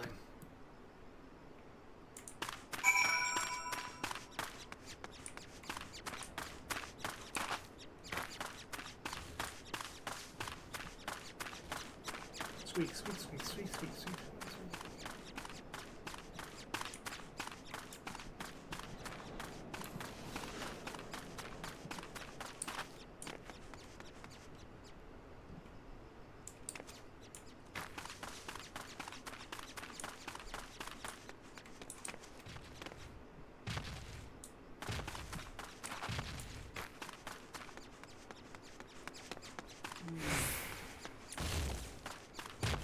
Okay.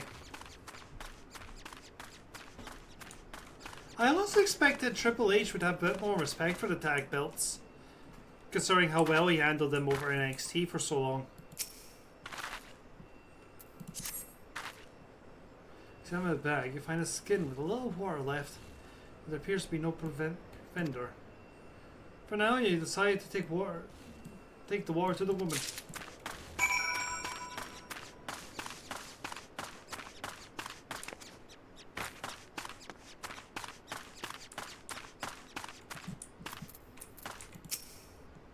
So thirsty, so hungry.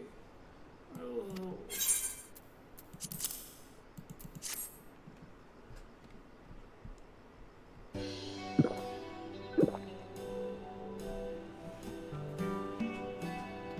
Not enough food. I need food. I'm not safe. Drive meat, tough as leather. Do you have anything easier to eat?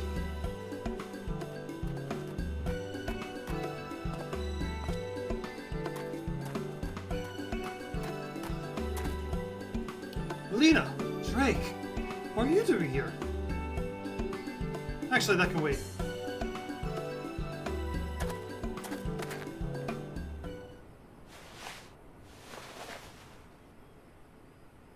Stay, no game. I brought you Archon loaf and coffee. Made sweet and creamy, just as you like it.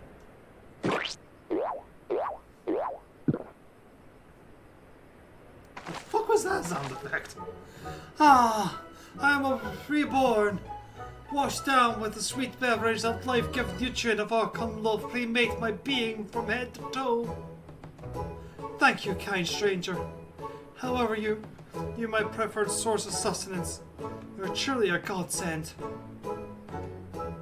Oh, it's you, Raha. What brings you here?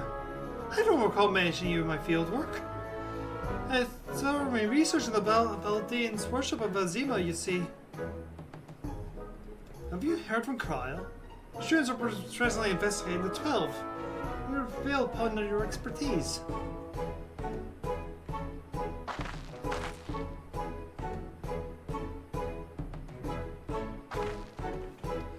May I introduce Snowy, expert mythologist.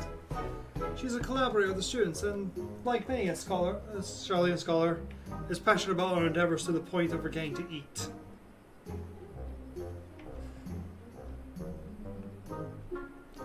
Seeing she has recovered, I asked the two of you to tell her about the Phantom Realm.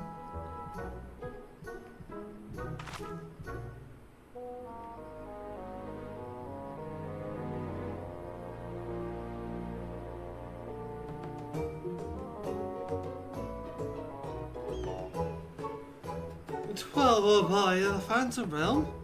We exchange not only words with him, but blows his sides. Incredible!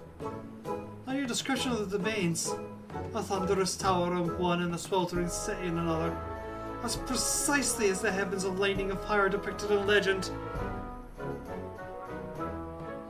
In ancient times, worshippers of the 12 believed that there existed 7 heavens and 7 hells. Theology has since established that the departed souls return to the ethereal sea. It seems those afterlife domains were more than just inventions of mortal imagination. As a pursuer of myths, I must say it feels somewhat anticlimactic to suddenly have these revelations given to me.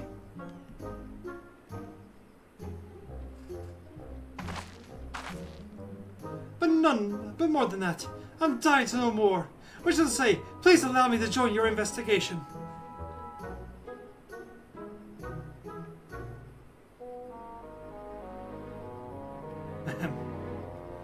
We would of course welcome your presence. Without further ado then, let's head to the Amphilos. Crowd awaits us there.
That's true, it might be that.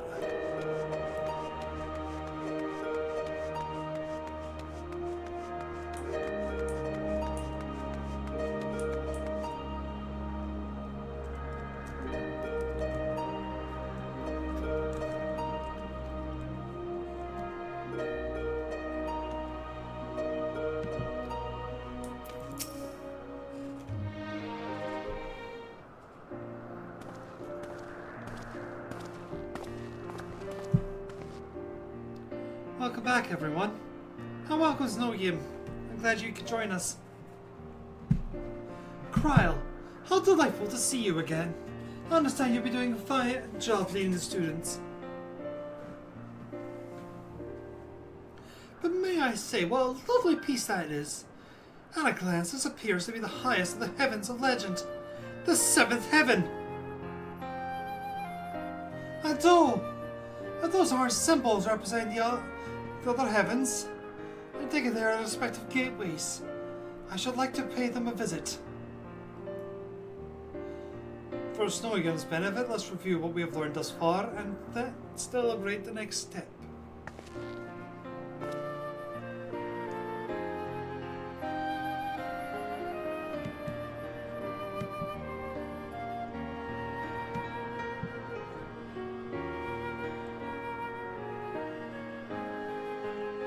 The gods appeared before us in Ravagers Reach, though they were disguised as unassuming creatures.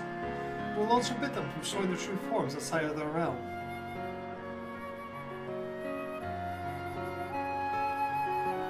In the event of the ambient ether becomes unstable, such as during an onward calamity, it is possible for the realm and indeed the gods themselves to be glimpsed by mortals. And such signs, we believe, have given rise to the various faiths practiced throughout Eorzea. As we've confirmed to Nota, the Nalthal worship by people in Nalthal we encountered have no more similarities than they do differences.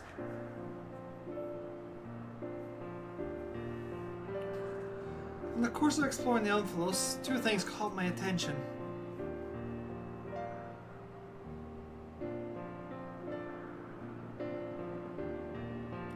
The first gate, which lies in the innermost area. If each of the other 6 gates lead to an elementary aspect of heaven, and we stand in the 7th heaven as Nogim says,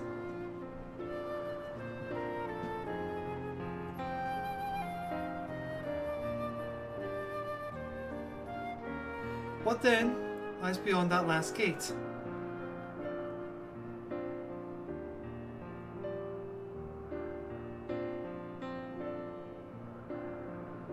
The second is this monument. However, some manner of magic, unlike anything I've seen before. I will endeavour to decipher it, but it will take time.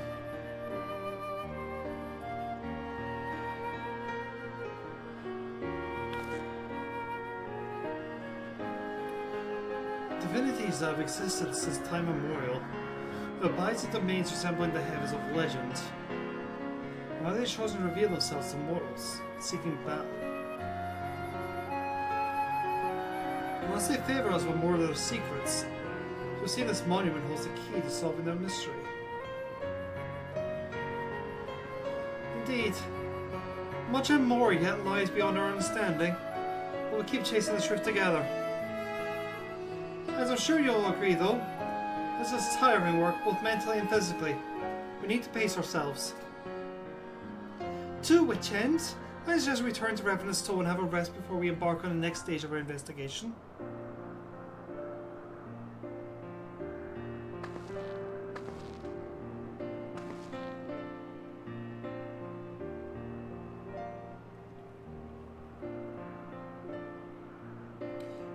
Nice for Tifa to walk past about. Yeah.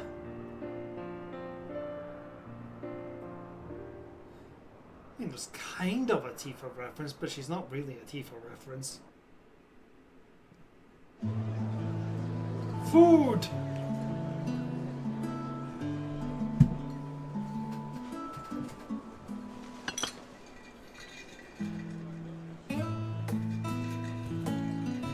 So rarely do I get to simply chat with colleagues. I've forgotten what it felt like.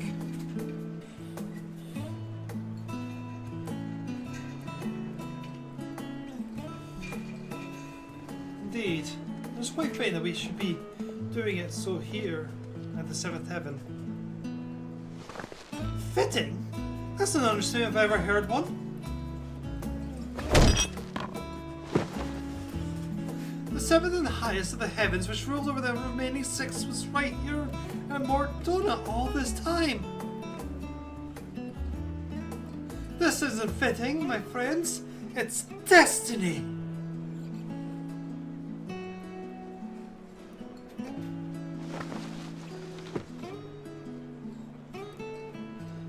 obviously well versed in myths surrounding the heavens and hells. If you don't mind, I should like to hear your thoughts on them.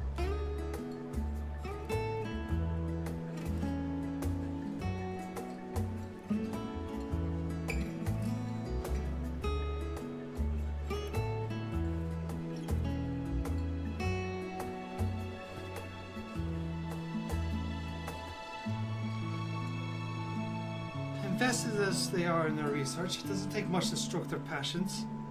I apologize if it makes you uncomfortable.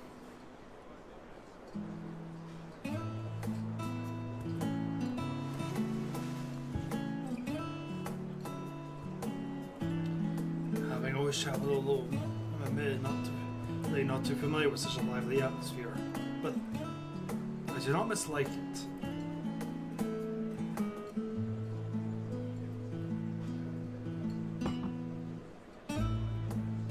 By the way, the two of you arrived at the sunken temple rather quick. Did something happen?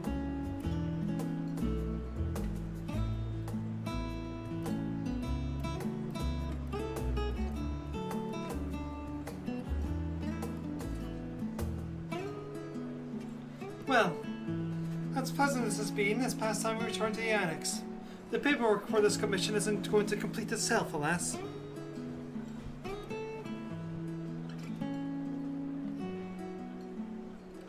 Then I shall take myself to the Amphilos. There's so much that I'd like to see.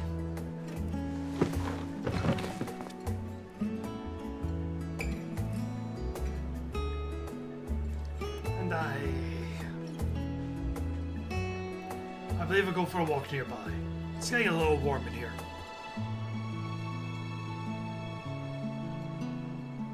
Alright, do take care now.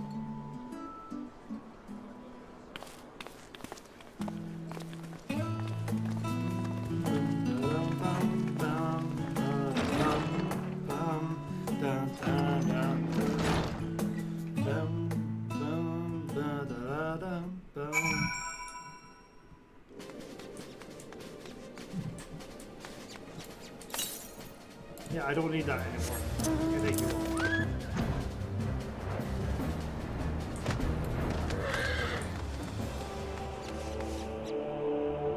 You're always good to see.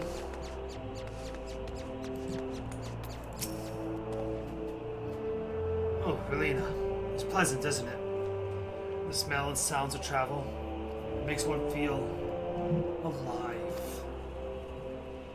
And afterwards, stepping outside alone and breathing the cool air, I like that just as much. While we wait developments, I shall remain here on Revenant's Toll. If there are any tidings, rest assured I will share them with you. Thank you for your help thus far. I doubt so much could have been accomplished without you.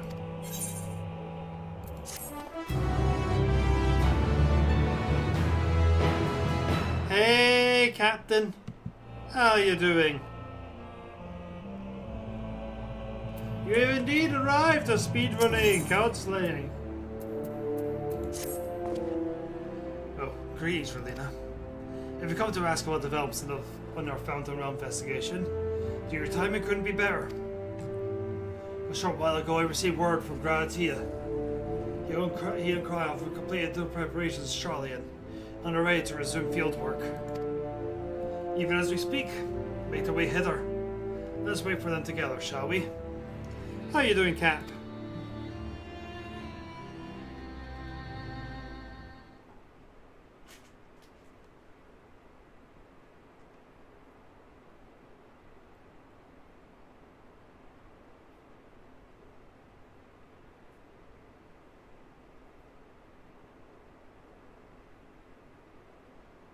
Ah, they're here.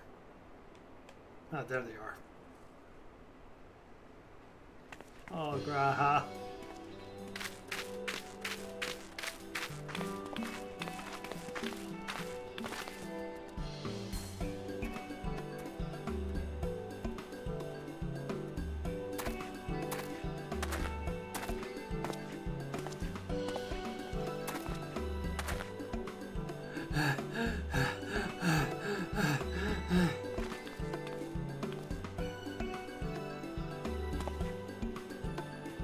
What in the heavens are you carrying?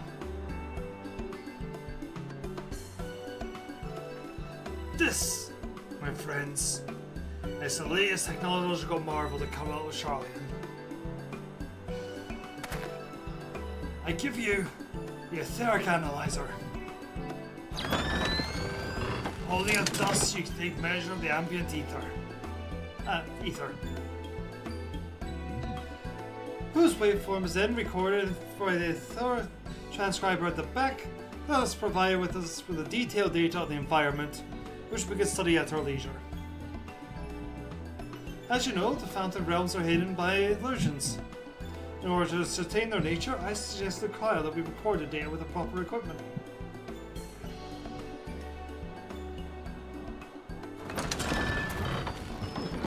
Alas, site equipment is tremendously cumbersome. Raz has done well to bring it here in one piece, and as expensive as it is doubtless is, I hope we can return in the same condition.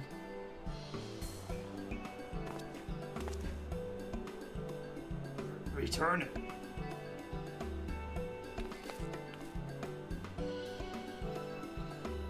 Yes, in the form. In approving our investigation, they granted us use of the device, in addition to their financial backing. Despite the students' greatly reduced scale, the Forum has faith in our endeavours. Thus did the approval notice declare, I'm proud to say. We owe much of this goodwill to the Scions. Yourself, not least of all. That being said, we can't depend on the Forum indefinitely. No, we must stand on our own 2 feet again. And it begins with our efforts in this investigation.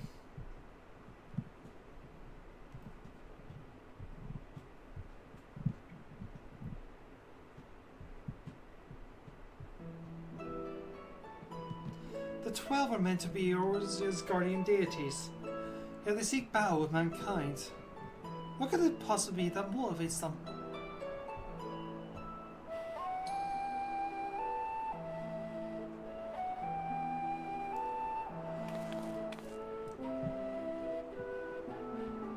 Treating with them earnestly, I am hopeful that we are able to find the answer.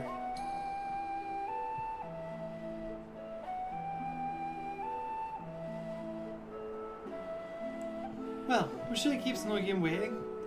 Without further ado, let's join her in the Amphilos.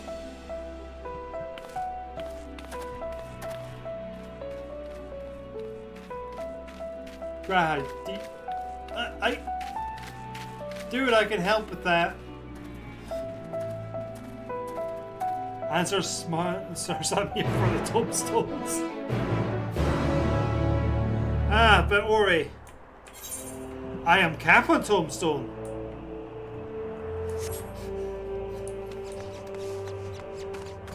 Ah, yes, I know the exact one you're after there, Cap. I have not yet bought it, but that's because I have a goal to hit 60 million. And making a 7.5 million black hole in my finances, which slow that down a little.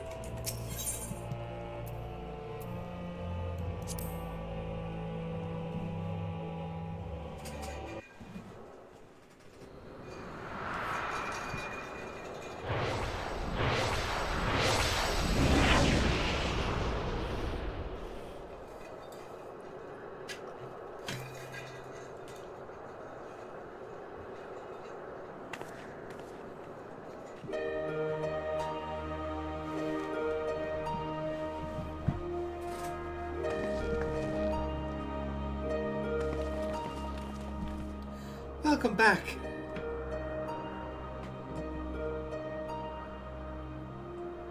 Well, now if that is an etheric analyzer, you've done well to get a hold of it. Indeed. We're truly grateful to the Forum for the loan. There's no small thing to be lugging about. I've always wanted to try it.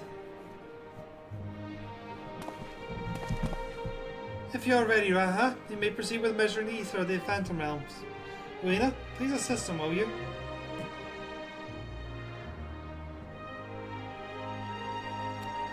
In the meantime, I have a mind to further examine the monument with Snoigum. How does that sound? Like a plan. As a matter of fact, I've already done a little bit of work on that front.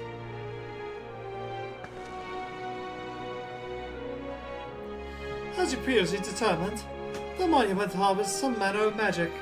And this magic I was since found takes the form of an epitaph. Graph. By consulting the experts in the field of archaeology, I was thus able to make a discovery.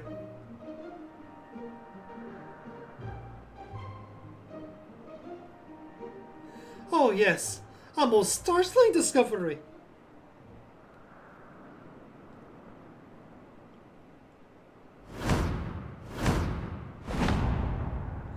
That is, the epigraph is largely incomplete, so we can't read it.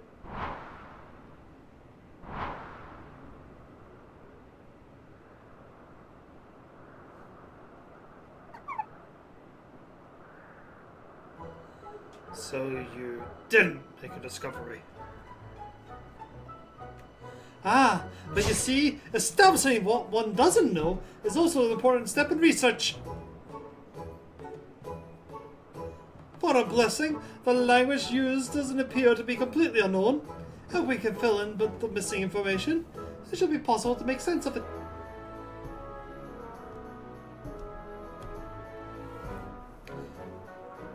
But where do we even begin looking for such information?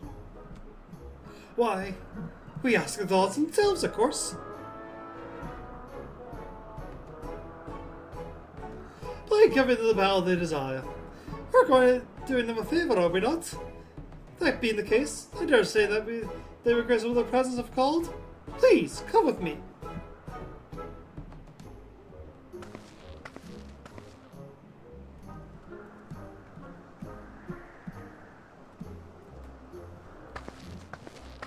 Oh, of all the things, I would ask them if they really did appear.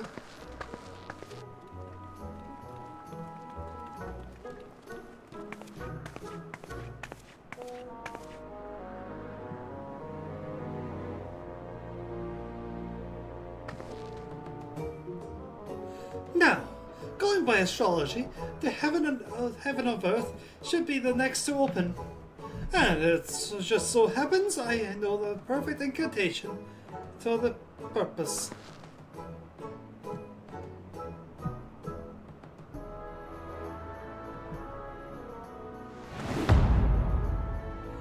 Open Montoy!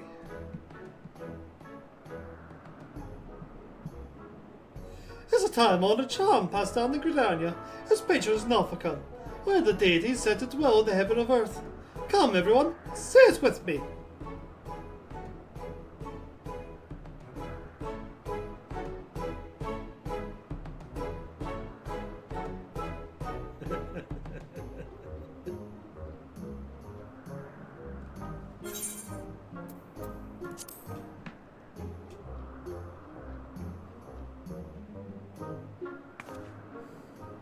Open Monday!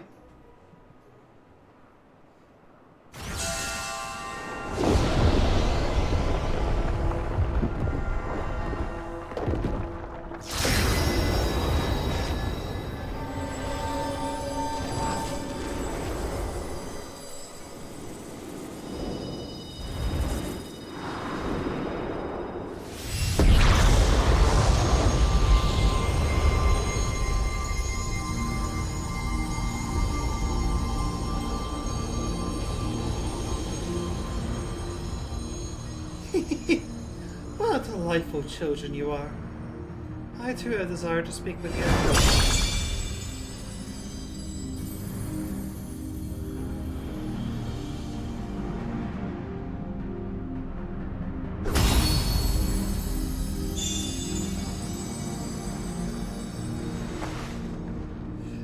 By the 12, it's her. It's really her. She looks precisely as depicted in legend. Amazing!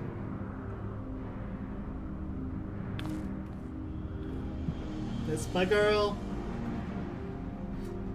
'Tis an honor to meet you, Nalfika. If I may, what is it you wish to speak with about?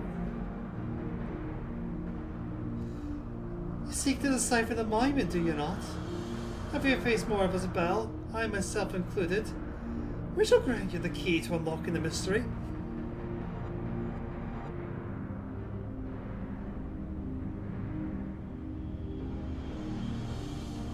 We would of course be much obliged for such a gift. Are you certain? The gods before were not exactly forthcoming with your secrets. Closely have we watched from your prospective sanctums. Watched as you faced us and pursued the truth with pure hearts and minds. In light of what we have seen, we have conducted thus. Even should you uncover the monument's purpose, you will still be willing to lend us your aid. Help us to fulfill our heart's desire, and so too shall we grant you yours. I look forward to receiving you in my sanctum, my dear children.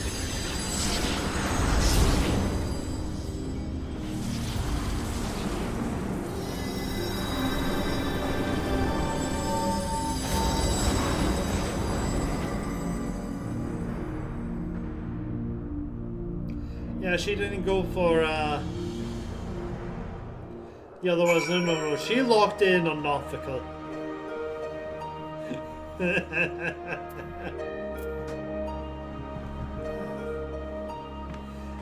As a general curiosity, Captain, who was your god?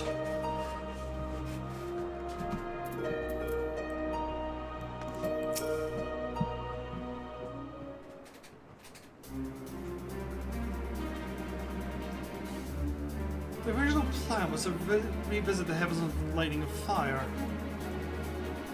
I believe all would agree that we should prioritize Norfolk's invitation.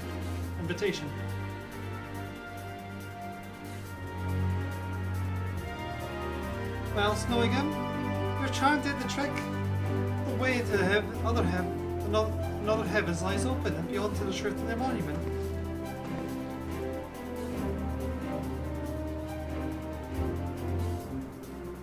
I can scarcely wait to pour over etheric data.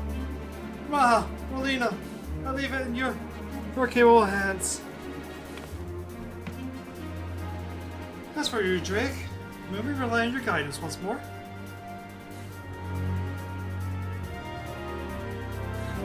Now that we know what awaits, I do not feel my presence is necessary. On the contrary, it would only be a burden.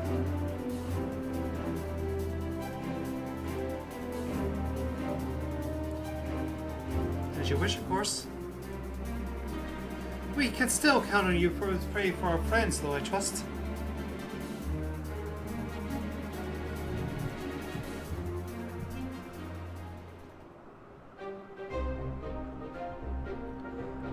I'm glad that I can join you this time, Rolina. Encumbered as I am with the Aether Analyzer, I fear I won't be able to assist in battle, but I shall do my part to secure the data we need.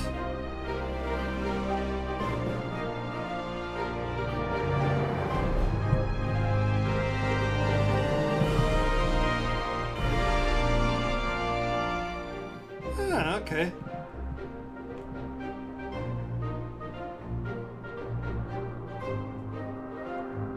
She is one of my favorite fights in this, and I do get the appeal of praising the sun.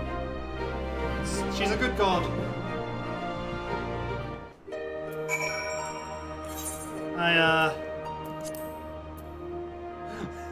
I'm very, very Gridanian. Very Gridanian. Okay.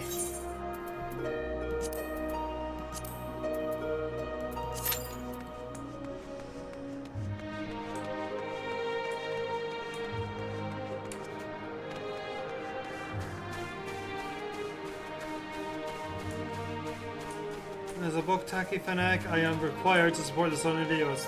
Fair! Boktai. This is why my goal is to join the real one.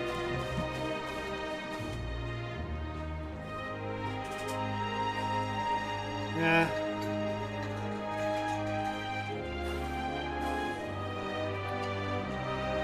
I have somehow been spared the wrath of the sun so far. Which means I am absolutely dreading what's to come. Because I know down south is getting a hit with it quite bad. Ooh. It's a booby! It's a blue-footed booby! The next to Nophica's.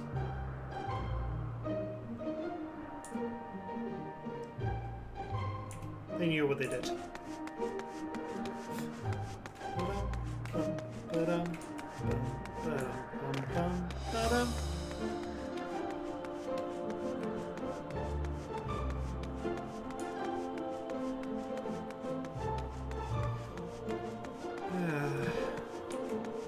But you know, I've had a lot of clouds, some rain, agreeable levels of sun this year. It's been great.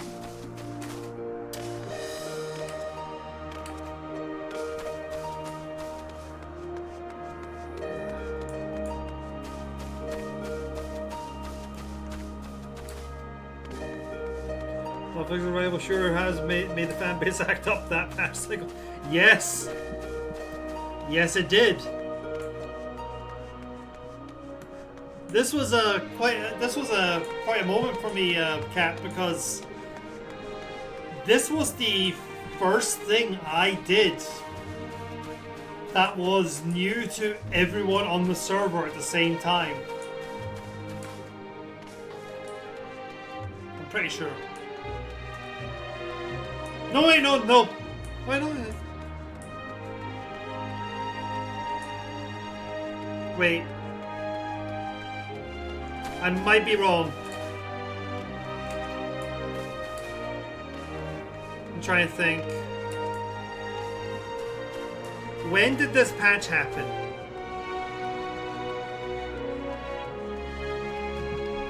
Which patch were you in?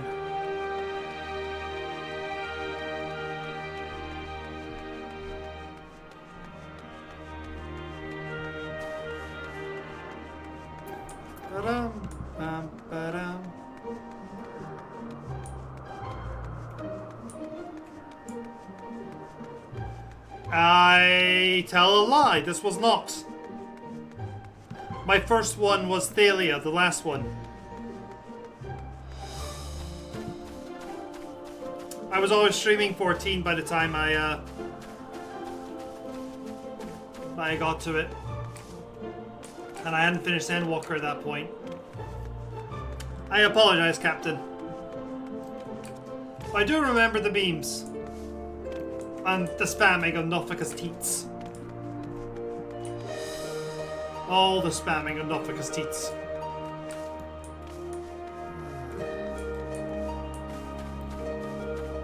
I'm sorry, Captain. I have failed you. I will give my life in for tribute. Oh. I give my life in tribute.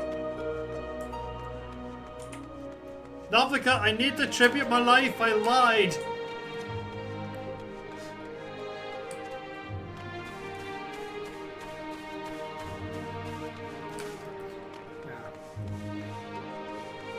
Thalia was my first one that I did at the same time everyone else did. And it was an experience.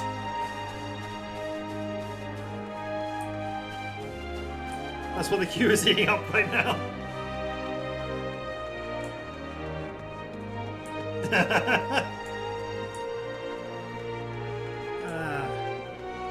So, this is the first time I've been able to speak to you, Cap, since the, well, I could have mentioned you, I guess. Sorry about that. Did you enjoy Dawn Trail? As...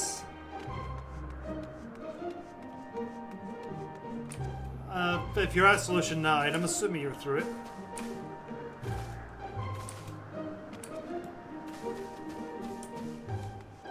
I would say that's a fair rank.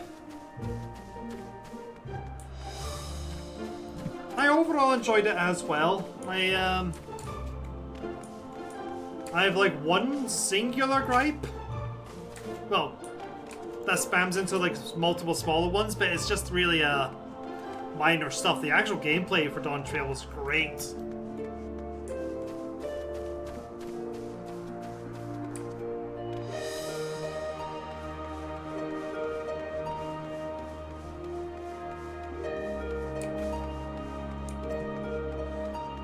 I think my overall mindset was a 7 out of 10.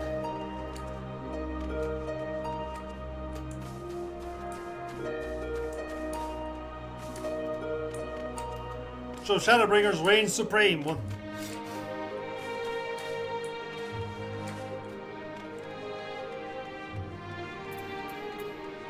Excuse me. No, you ruined it.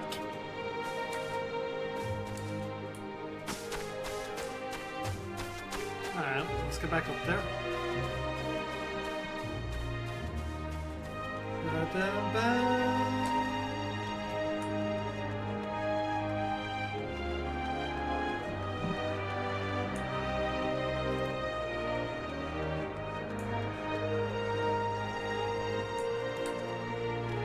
Yeah, that's related.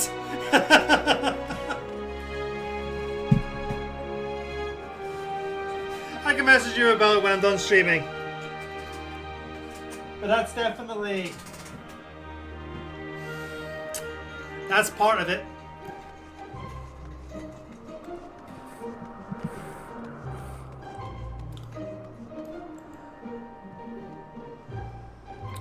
There's another big factor.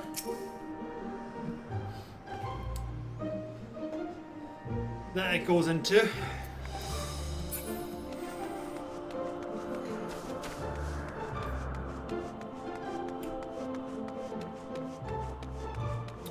Average wait time? Why are you lying to me? You're saying it's a 5-minute wait, and yet it has currently been 7. Almost 8. You chased away a DPS wait timer, you did.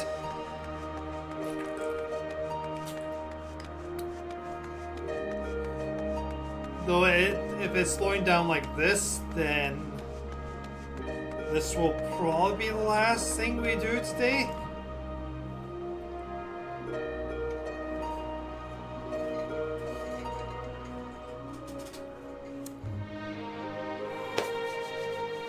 Alright.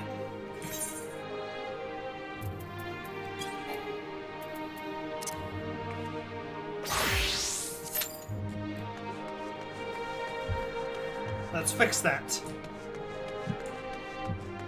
This one I know I can heal.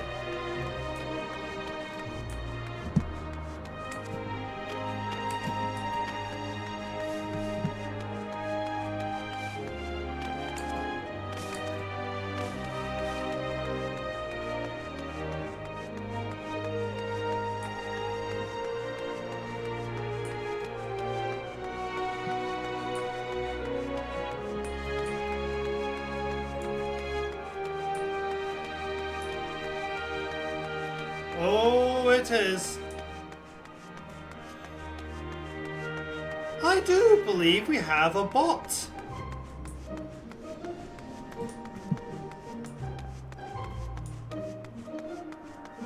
Yep. And down comes the banhammer.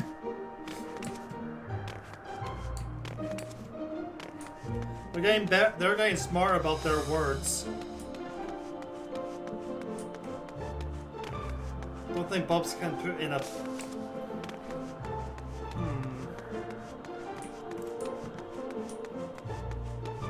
Let me take a look at that message.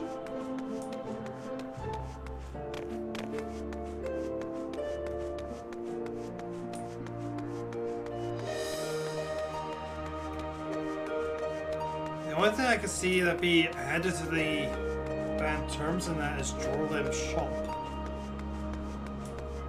As a single word.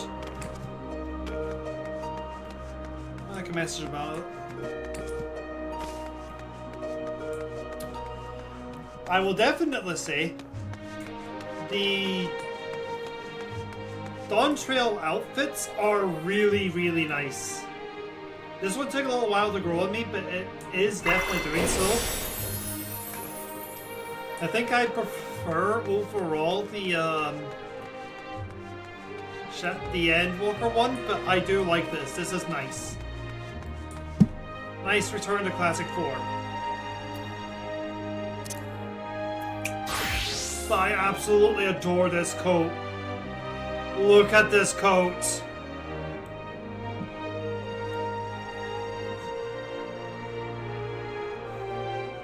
This is probably going to be my main Gunbreaker glam for the rest of the game. I mean, as you've seen, I'm currently just rocking the base Dawn Trail one. I think this might become my main Red Mage top. I'm still trying to plan out the rest of the outfit, which I'm going to do when I actually finally do get the Tombstone gear out on this. But I have seen the Tombstone gear for chest, and it does very much fit my vibe, so I'm in debate. I'm very much in debate. I don't want to give up this velvet cape. The hat I'm in two minds about. I do think Red Mages have had better hats than this.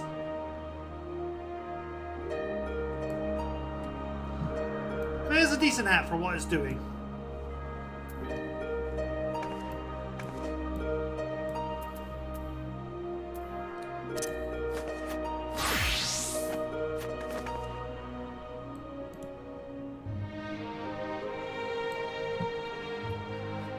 This might surprise you, Captain, but this one took a while to grow on me.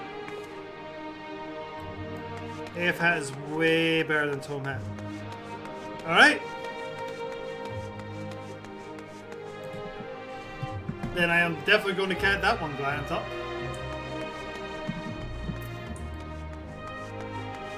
Like, I know this one's getting a lot of praise. And I see it. I do see it. I needed to change it from the base orangey red for it to start clicking for me.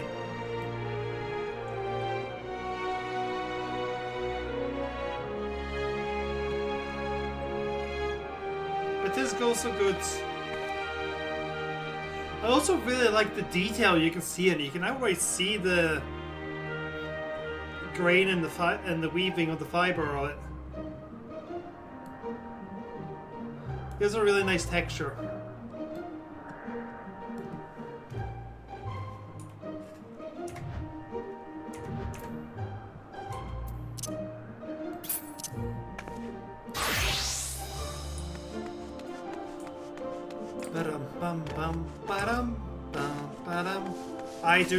I have not actually finished ranged DPS yet. My Bard is currently a 96. I'm working on it.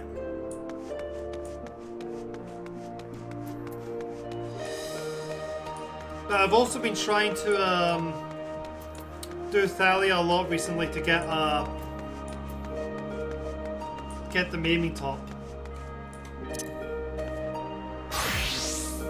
Reaper Paladin and... Alright. So you're pretty much in the same boat I'm in with tank, deeps, cast. Oh no, you haven't done healer yet.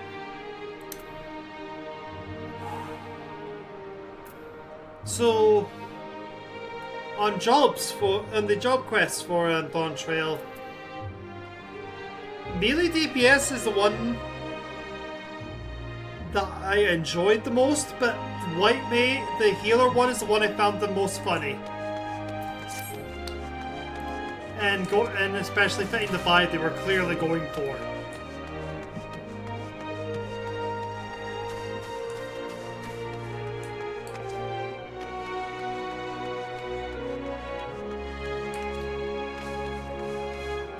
But I found the melee quest to be actually somewhat wholesome.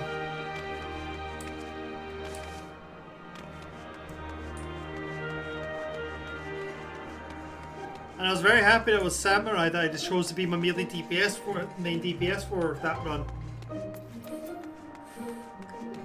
With it being set in Kugani and Doma. Wait!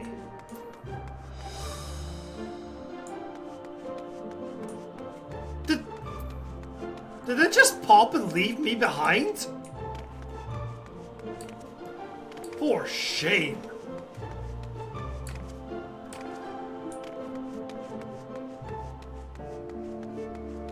That's the saves the day as always. Absolutely. Absolutely.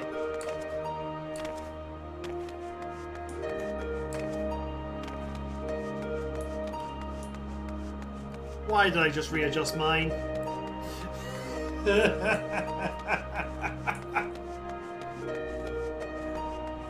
Wait, Major Lena, come on. Are you not heal trained?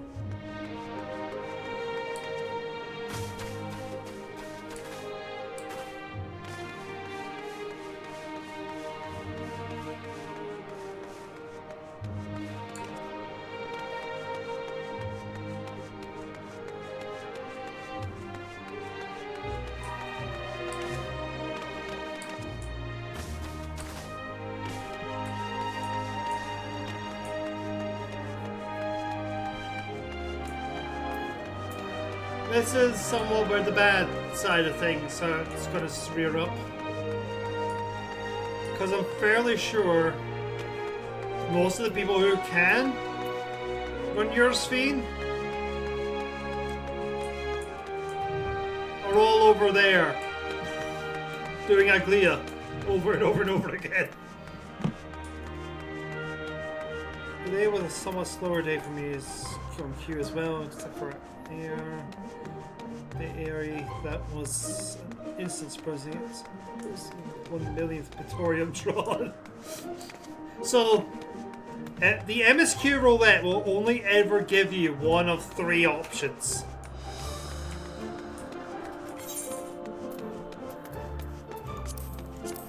It will only ever do Castor Meridium, Praetorium,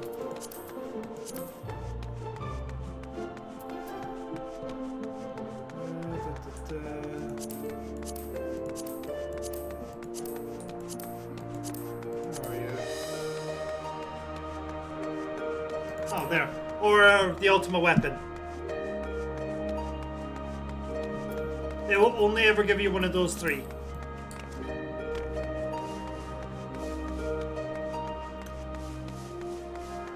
I wish they would expand it to include all the main story plus dungeons and trial. Because that's what the main scenario roulette is.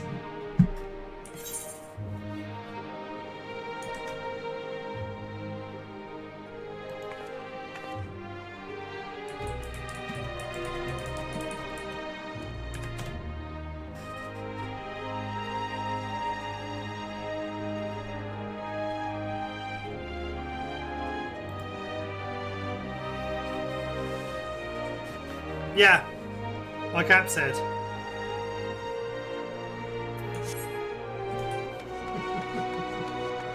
There's a reason why people meme on Praetorium as much as they do.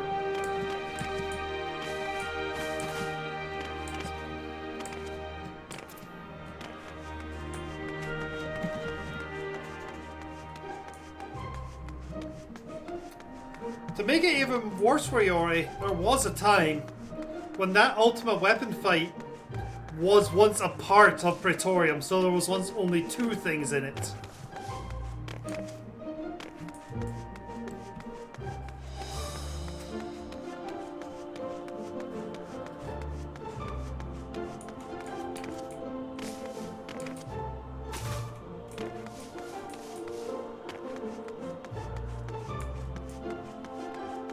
Yep.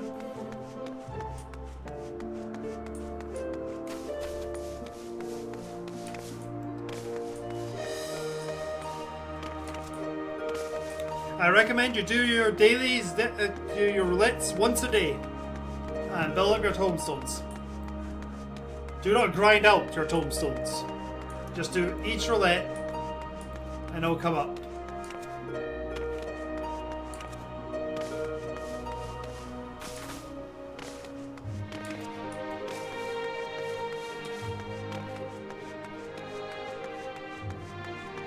Well, we have we have one alliance. Come on, let's just do it with that one alliance. We could totally do it with just one. Right?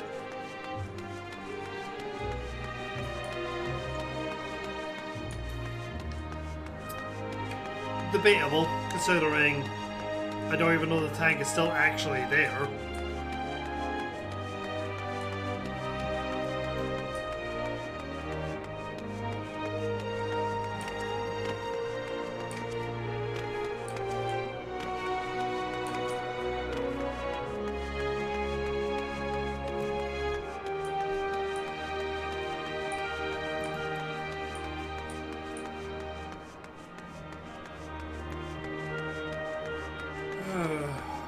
Okay. I'm going to give it till 11. If it hasn't popped by 11, I'm just going to have to call the stream early and do this next week.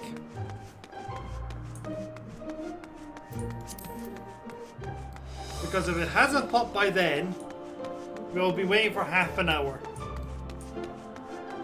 to do the one last thing before we end for the night.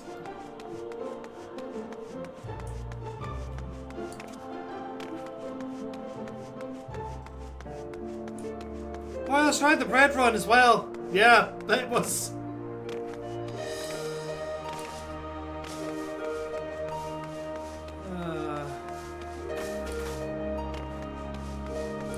Praetorium used to be much longer. Much longer. Now we can't even refight La Habrea unless we could do an 8 New Game Plus.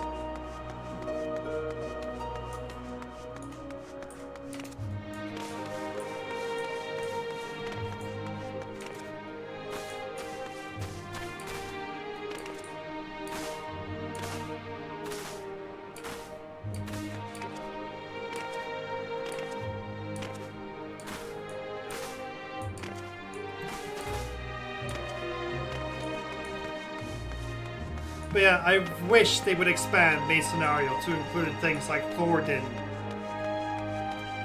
Meteon, Needhog.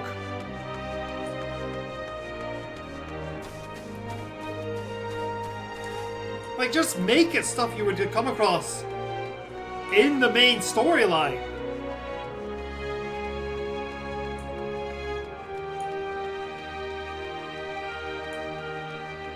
Yep, that's what happened to me when I was going up it.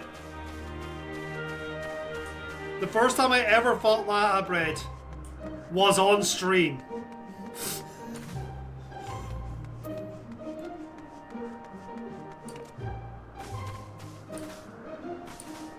And I didn't even realize it at the time. I was just mentally thinking, what the hell am I meant to be doing?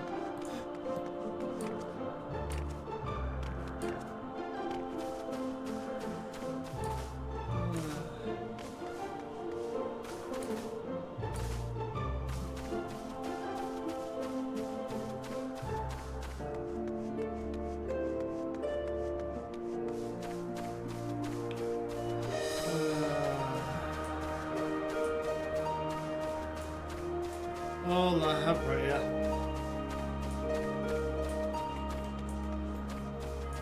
The most snapped of the Unsundered.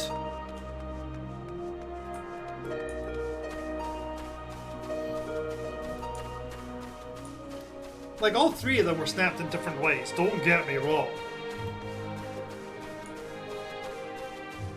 Emma just sat in his depression hologram of like, yep, this is what I lost. Lidibus. I feel the bus distanced himself. And La Habrea turned into a Saturday morning cartoon villain.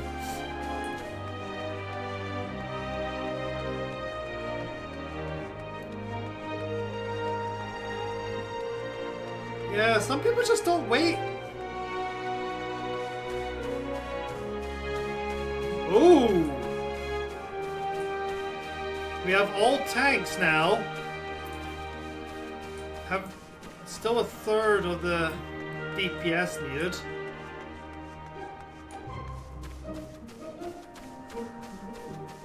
And I'm still the only healer in queue. This will be fine, I'm sure. By the way, I found the staff being very Dark Magician Girl looking.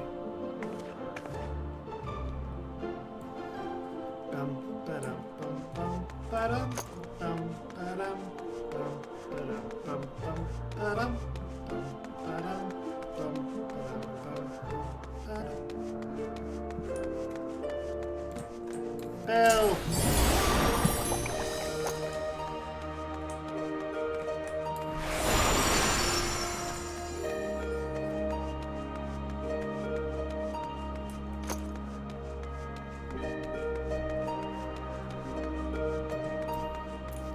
Is the portrait set?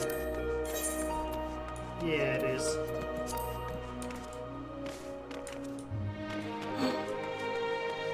Well, we lost 2 of the DPS and a tank. And a healer that had just quickly joined and now left.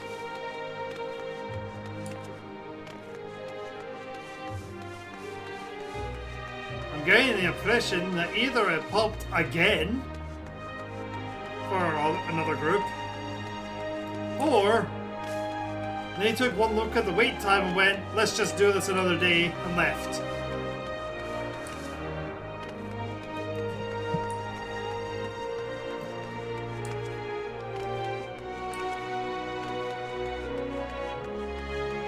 Which is starting to look like it'll be the sad fate for today. Oh well, just means that we'll be continuing this on next week. Also means I'll probably need to start earlier next week.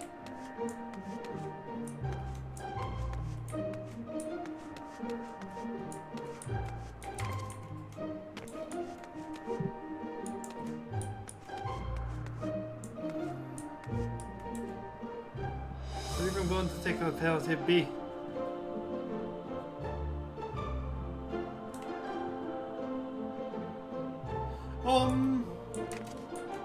So if you leave the queue before it pops, you do not get a penalty. You only get a penalty when you leave and the thing is here.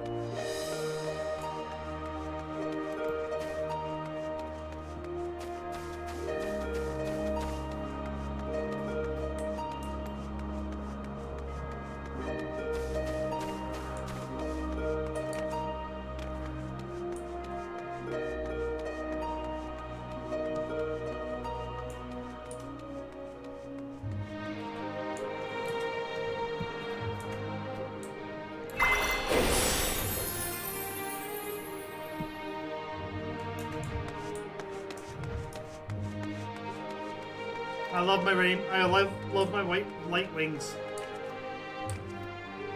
I am a butterfly. Hey!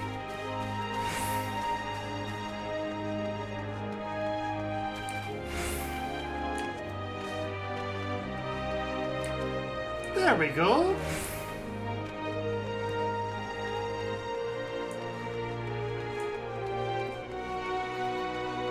Saved by the bell. Wow, that tank is here. It was the DPS who got off. Bum, ba-dum.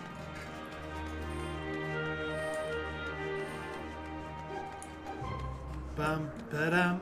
Bum, ba-dum. Bum, bum, ba-dum. Bum, ba-dum. Bum, ba-dum. Bum, bum, ba-dum. Dum, ba-dum. Bum, ba-dum. Bum, bum, ba-dum. Dum ba-dum bum ba-dum bum bum ba-dum. Yep. Yep.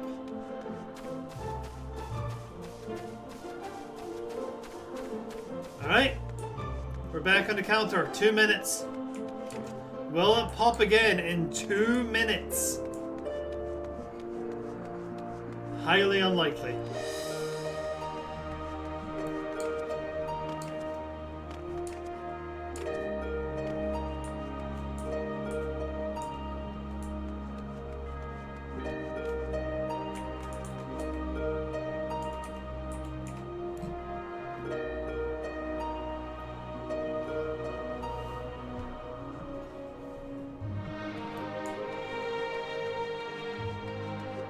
Oh God.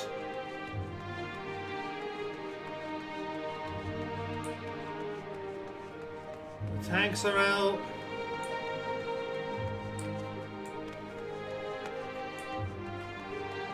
I guess they just decided, you know what? That would have been it. And left. The healers would have came from the roulette, so they just got into a new one immediately. Which looks to be the case with the other DPS.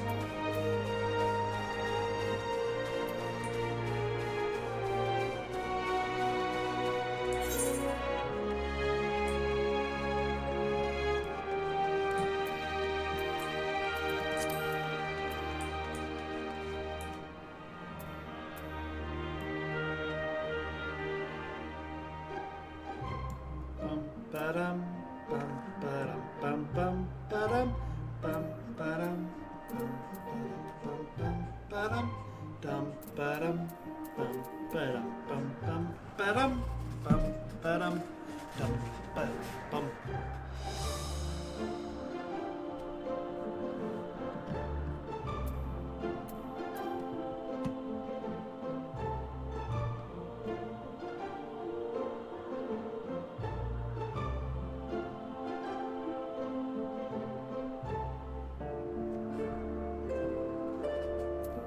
Alright. I'm terribly sorry for the anticlimax. Or the blue balls, I think, whichever way you want to put it. But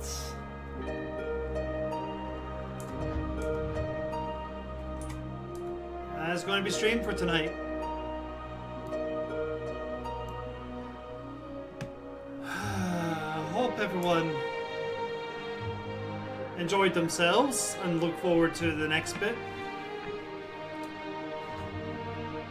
I took a gamble. I should have started earlier than I did. That's kind of on me.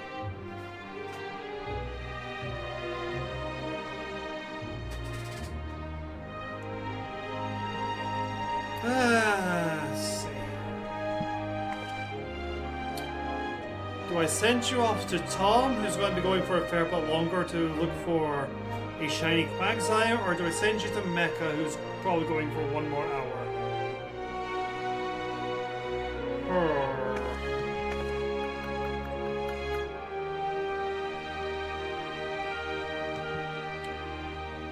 I'll send you to Tom. You can watch his misery as he continues to try and get a shiny Quagsire. I hope you enjoyed, Darth. Thank you.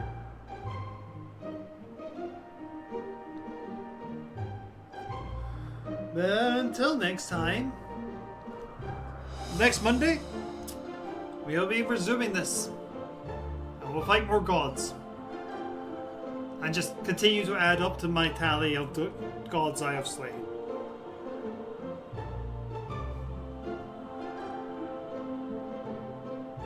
Until next time, cheery bye.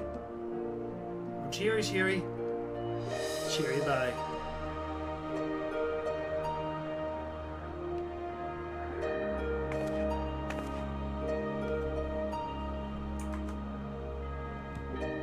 I did that a little early.